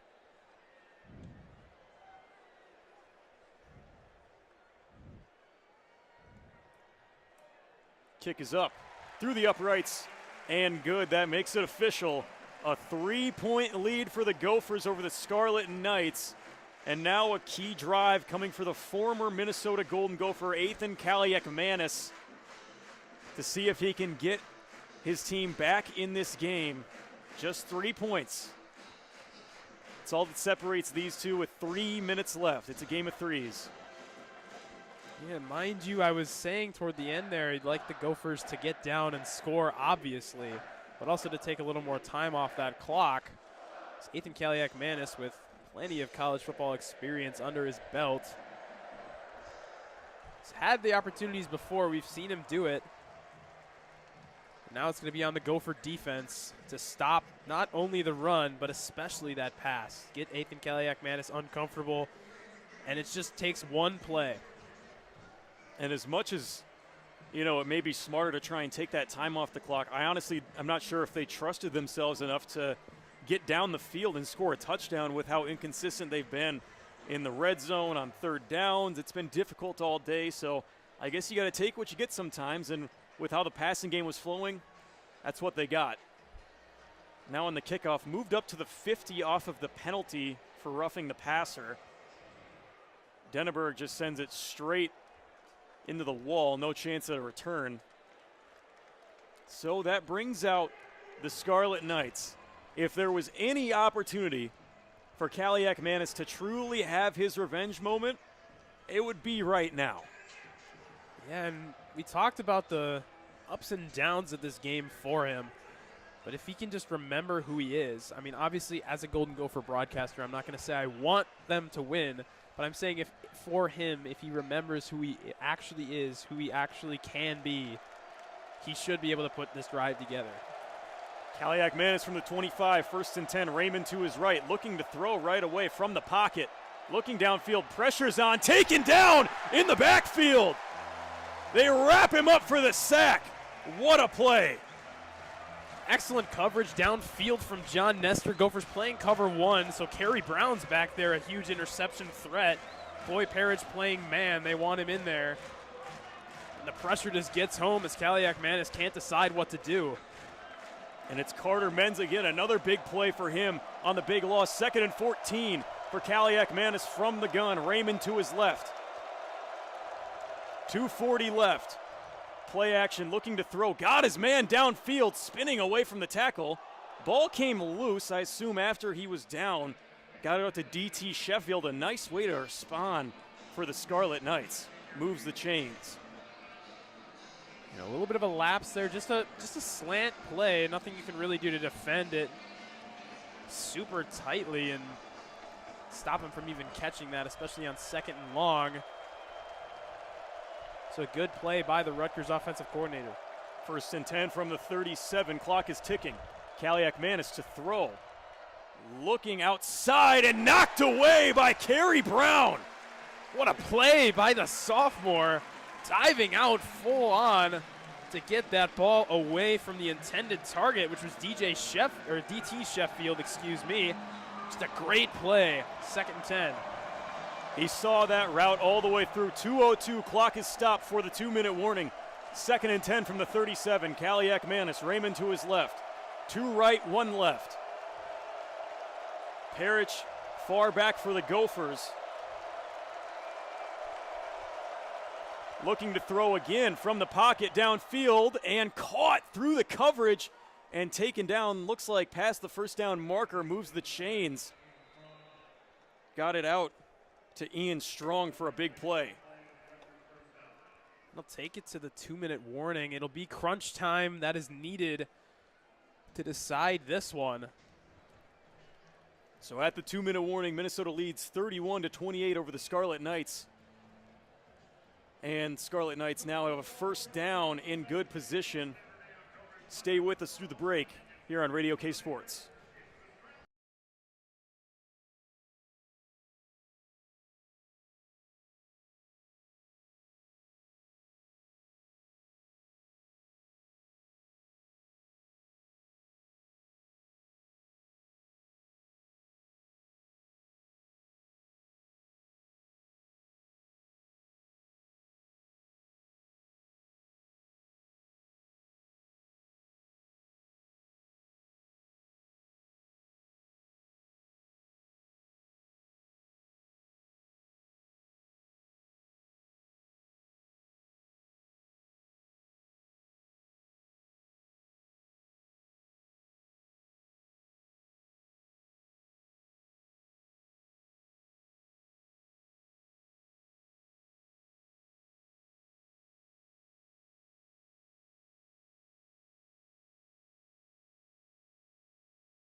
And welcome back here on Radio K Sports. After the 2-minute warning, the ball is on Rutgers' side of the 50 on the 48, 1st and 10, with 1 minute 54 seconds left. It's a big moment for the Gophers defense as much as it is for the Scarlet Knights offense. Protecting the lead. This is what I was talking about at the end of the first half. It's just the Gophers have to protect and have to get a big play. Looking to throw again out left. Got his man once more for another big gain. Gets him past the 50, near the 40, out to DT Sheffield. Looks like just short of the first down. 2nd and 1. I would imagine they take a nice shot over here. It's at the end of the day, you miss it. It's 3rd and 1. Very manageable. Got out of bounds. The clock stopped. 2nd and 1 from the 43. Kaliak-Manis hands off to Raymond, and he's met at the line and pushed backwards. A nice stop there brings up 3rd and short. And that's a 3rd down as big as any. Now, if you're Rutgers, you, of course, know that this is 4-down territory. 3rd down and 1. Got 2 opportunities. Flag thrown as the play was starting. I think it's going to be a false start, which would be huge. Referee's discussing that would be a massive penalty on that 3rd down. I think it was on that O-line, didn't get set. They have been going quick, obviously, and it is a false start. With the time running, they tried to go quick, and it ends up hurting them. Sets them back 5 yards. And an even bigger 3rd down now. That was Tyler Needham, senior offensive lineman for Rutgers, with the false start. Just tried to go too early on that left side, staring down the Minnesota pass rush. Clock down to 1:14, 3rd and 6 for Kaliak-Manis. From the 43, handoff to Raymond, fighting through the defense, pushing forward, and ultimately got the 1st down. That's just insane. Raymond's ability to fight through contact and just keep going and stay up. Quick snap. Kaliak-Manis looking short if they can bring him down in bounds, and they do. Got out to KJ Duff again. Rutgers does have 3 timeouts, and they'll call their first one here with 54 seconds left. 54 seconds, and they're getting close to that field goal range. But obviously, they have a chance to win the game with a touchdown here. And they're going to, take all they need from these timeouts. Spent 1, they still have 2 more. Ball's on the 33. And that brings them to 2nd and 1 now. This is a crucial time here for the Gophers secondary, as we've seen them get burned on those long routes, as well as seeing the run defense lapse. So you have to be able to protect both and keep Rutgers out of the end zone at the very least. Patel is not a perfect kicker if they rely on him. He got blocked earlier today. He's missed a few so far this season. 2nd and 1 from the 33. Kaliak-Manis 2 left, 1 right. Raymond to his right. 54 seconds. Play action. Kaliak-Manis just going to run with it and slides down just before the 25.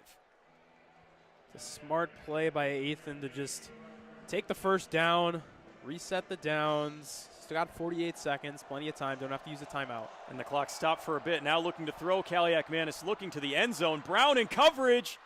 And incomplete. No flags coming in. Great coverage from Kerry Brown as he was looking for DT Sheffield again. There's no 2 guys I'd rather have Kaliak-Manis throw at than Coy Parrish and Kerry Brown in coverage, and that's why. 39 seconds left, 2nd and 10 from the 26. Still 2 timeouts for the Scarlet Knights, and the ball stops on each 1st down until they get back to the line. Kaliak-Manis, 3 left, 1 right. Yelling out to the line of scrimmage, making some adjustments. Moving Raymond. Ball gets past him on the ground. Kaliakmanis running with it and taken down just beyond the 40. What a crucial mistake for the Scarlet Knights. Oh, what a lapse by the center as Kaliakmanis was barking orders to Rutgers. And man, just a humongous lapse. Kaliakmanis wasn't looking down before he snapped it. He was trying to get his running back to switch back, just snaps it right between his legs. Anthony Smith, couldn't see who exactly got in there, but just a swarm of Golden Gophers coming down on Kaliakmanis, and he just chooses to sit down and take the loss. And, you know, with the amount of time Kaliakmanis spent here, you'd think he'd be used to the noise. Apparently his line wasn't. He was making adjustments. The snap wasn't timed right, got past him. And I guess props to him for not making a silly throw down upfield that could have ended in a pick. But what a big loss for Rutgers. 3rd and 25 from the 41. 31 seconds left, now just one timeout. They've ran it on 3rd and long all day, and it's worked for them all day. What do they got now? The bank is rocking. 3 receivers bunch left. Gotta stop that long chunk play. One to his right, Raymond to his left, looking towards the sideline. And timeout taken by the Gophers. They still have 2 left after that. Obviously didn't like what they saw, and they can afford to take that. Honestly, if I'm PJ, I take that timeout just to build a little more pressure in Ethan Kaliakmanis' mind. I suppose why not get the crowd fired up again? Just make them think about it for longer. If there's anyone who knows Ethan Kaliakmanis best, it's probably PJ Fleck. Absolutely. That's a great point. And in times like this, it sounds silly, but when you know a quarterback that well, you can pull out any string you want. He just may be onto something. Postpone this play for even longer. They didn't even get the look they wanted. Now Rutgers has to switch it up. 31 seconds. 3rd and 25. 3-point game. 3 receivers left, 1 right. Raymond to Kaliakmanis' right. The former Golden Gopher essentially with the play on the line. His former fans cheering against him. Takes the snap, looking to throw. Down over the middle, completed and taken down just past the 40. A great tackle made by got the ball down to Ian Strong. And guess who? That's Kerry Brown again, all over the field. The Gophers were playing deep cover 3 to try and prevent anything long. Kerry Brown just sees the runner coming over the middle strong, just bears right down on him, and he can hardly get any yards. And that is a crucial tackle made by Kerry Brown. Now it being 4th and 22, if you're Rutgers, do you trust your kicker here? 4th and 22, I mean, I suppose you have to. It'd be about a 55-yarder from here, which we saw him make in warm-ups. 4th and 22, it's just, I mean, you would have to, wouldn't you? You would think you really do have to, but in stages like this, anything can happen. It's college football in the Big Ten, and the game is on the line right now. It'd be about 50 yards. Patel has not kicked that far this year. His longest this year has been 44, which he did make. They will elect to bring the kicker on. Has been blocked once today on that first drive. His career long is 51. They bring out Dane Pizarro, a new kicker. Not Patel. Pizarro from 50-plus yards to tie this game.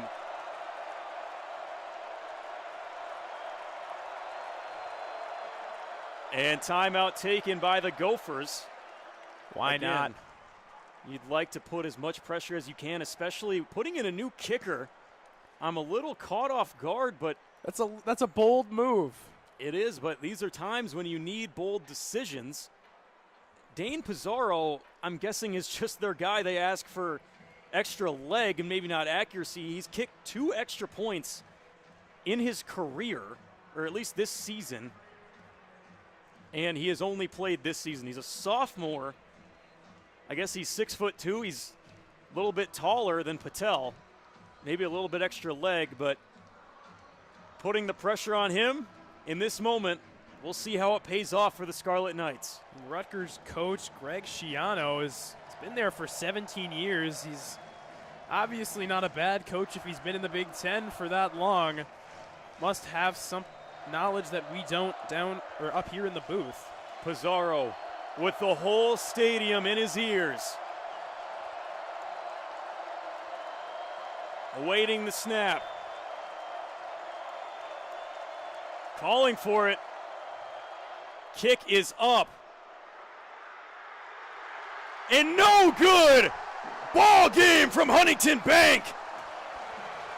31-28, no timeouts for Rutgers. Drake Lindsay, victory formation, and you can chalk that one up as the first Big Ten win of the season for the Golden Gophers. Boy, he had the distance, but just missed wide right. I think that's very ironic. I pointed it out in the warm-up. I was like, wow, this backup kicker can't make a thing because he missed it Blair Walsh range over on the other side. And lo and behold, it came down to that. Good distance, bad accuracy, and the Gophers are going to win. And it's a party here at Huntington Bank. The Gophers spoiling the homecoming for Kaliak Manis. They hold the upper hand. Lindsay falls to the ground, and he can take that ball home with him. What a win for Drake Lindsay and company. 324 yards and 3 touchdowns for him. And the Gophers win their Big Ten debut of 2025. That's just a heck of a composed win. I just cannot give Drake Lindsay enough praise. After 2 weeks ago, the Gophers march into Berkeley and they just look flat. Darius Taylor was out for that game, and then they lose A.J. Turner now apparently for an extended period of time. And you come back in here after the bye week, you've had a time to reset, and you come out and you throw 31 for 41 for 324 yards, 3 touchdowns to no interceptions, and man, the Gophers have one heck of a gem in the former 3-star recruit from Fayetteville, Arkansas. PJ Fleck saw something good in him, and he was right. Absolutely, and it's really been amazing to watch how he's grown into this and how the Gophers adjusted through this game, just through every piece of adversity, adjusted everything they did, and it paid off in a win, and they can bounce back from that Cal loss in a big way. So with that being said, your final from Huntington Bank, 31-28, the Gophers take the win. And thank you to everyone for listening. From all of us here in the booth, I'm Lucas Kirchner, joined with Max Waschuk, Timothy Serb, for a great Gophers win. Thank you for watching, and we'll see you next time.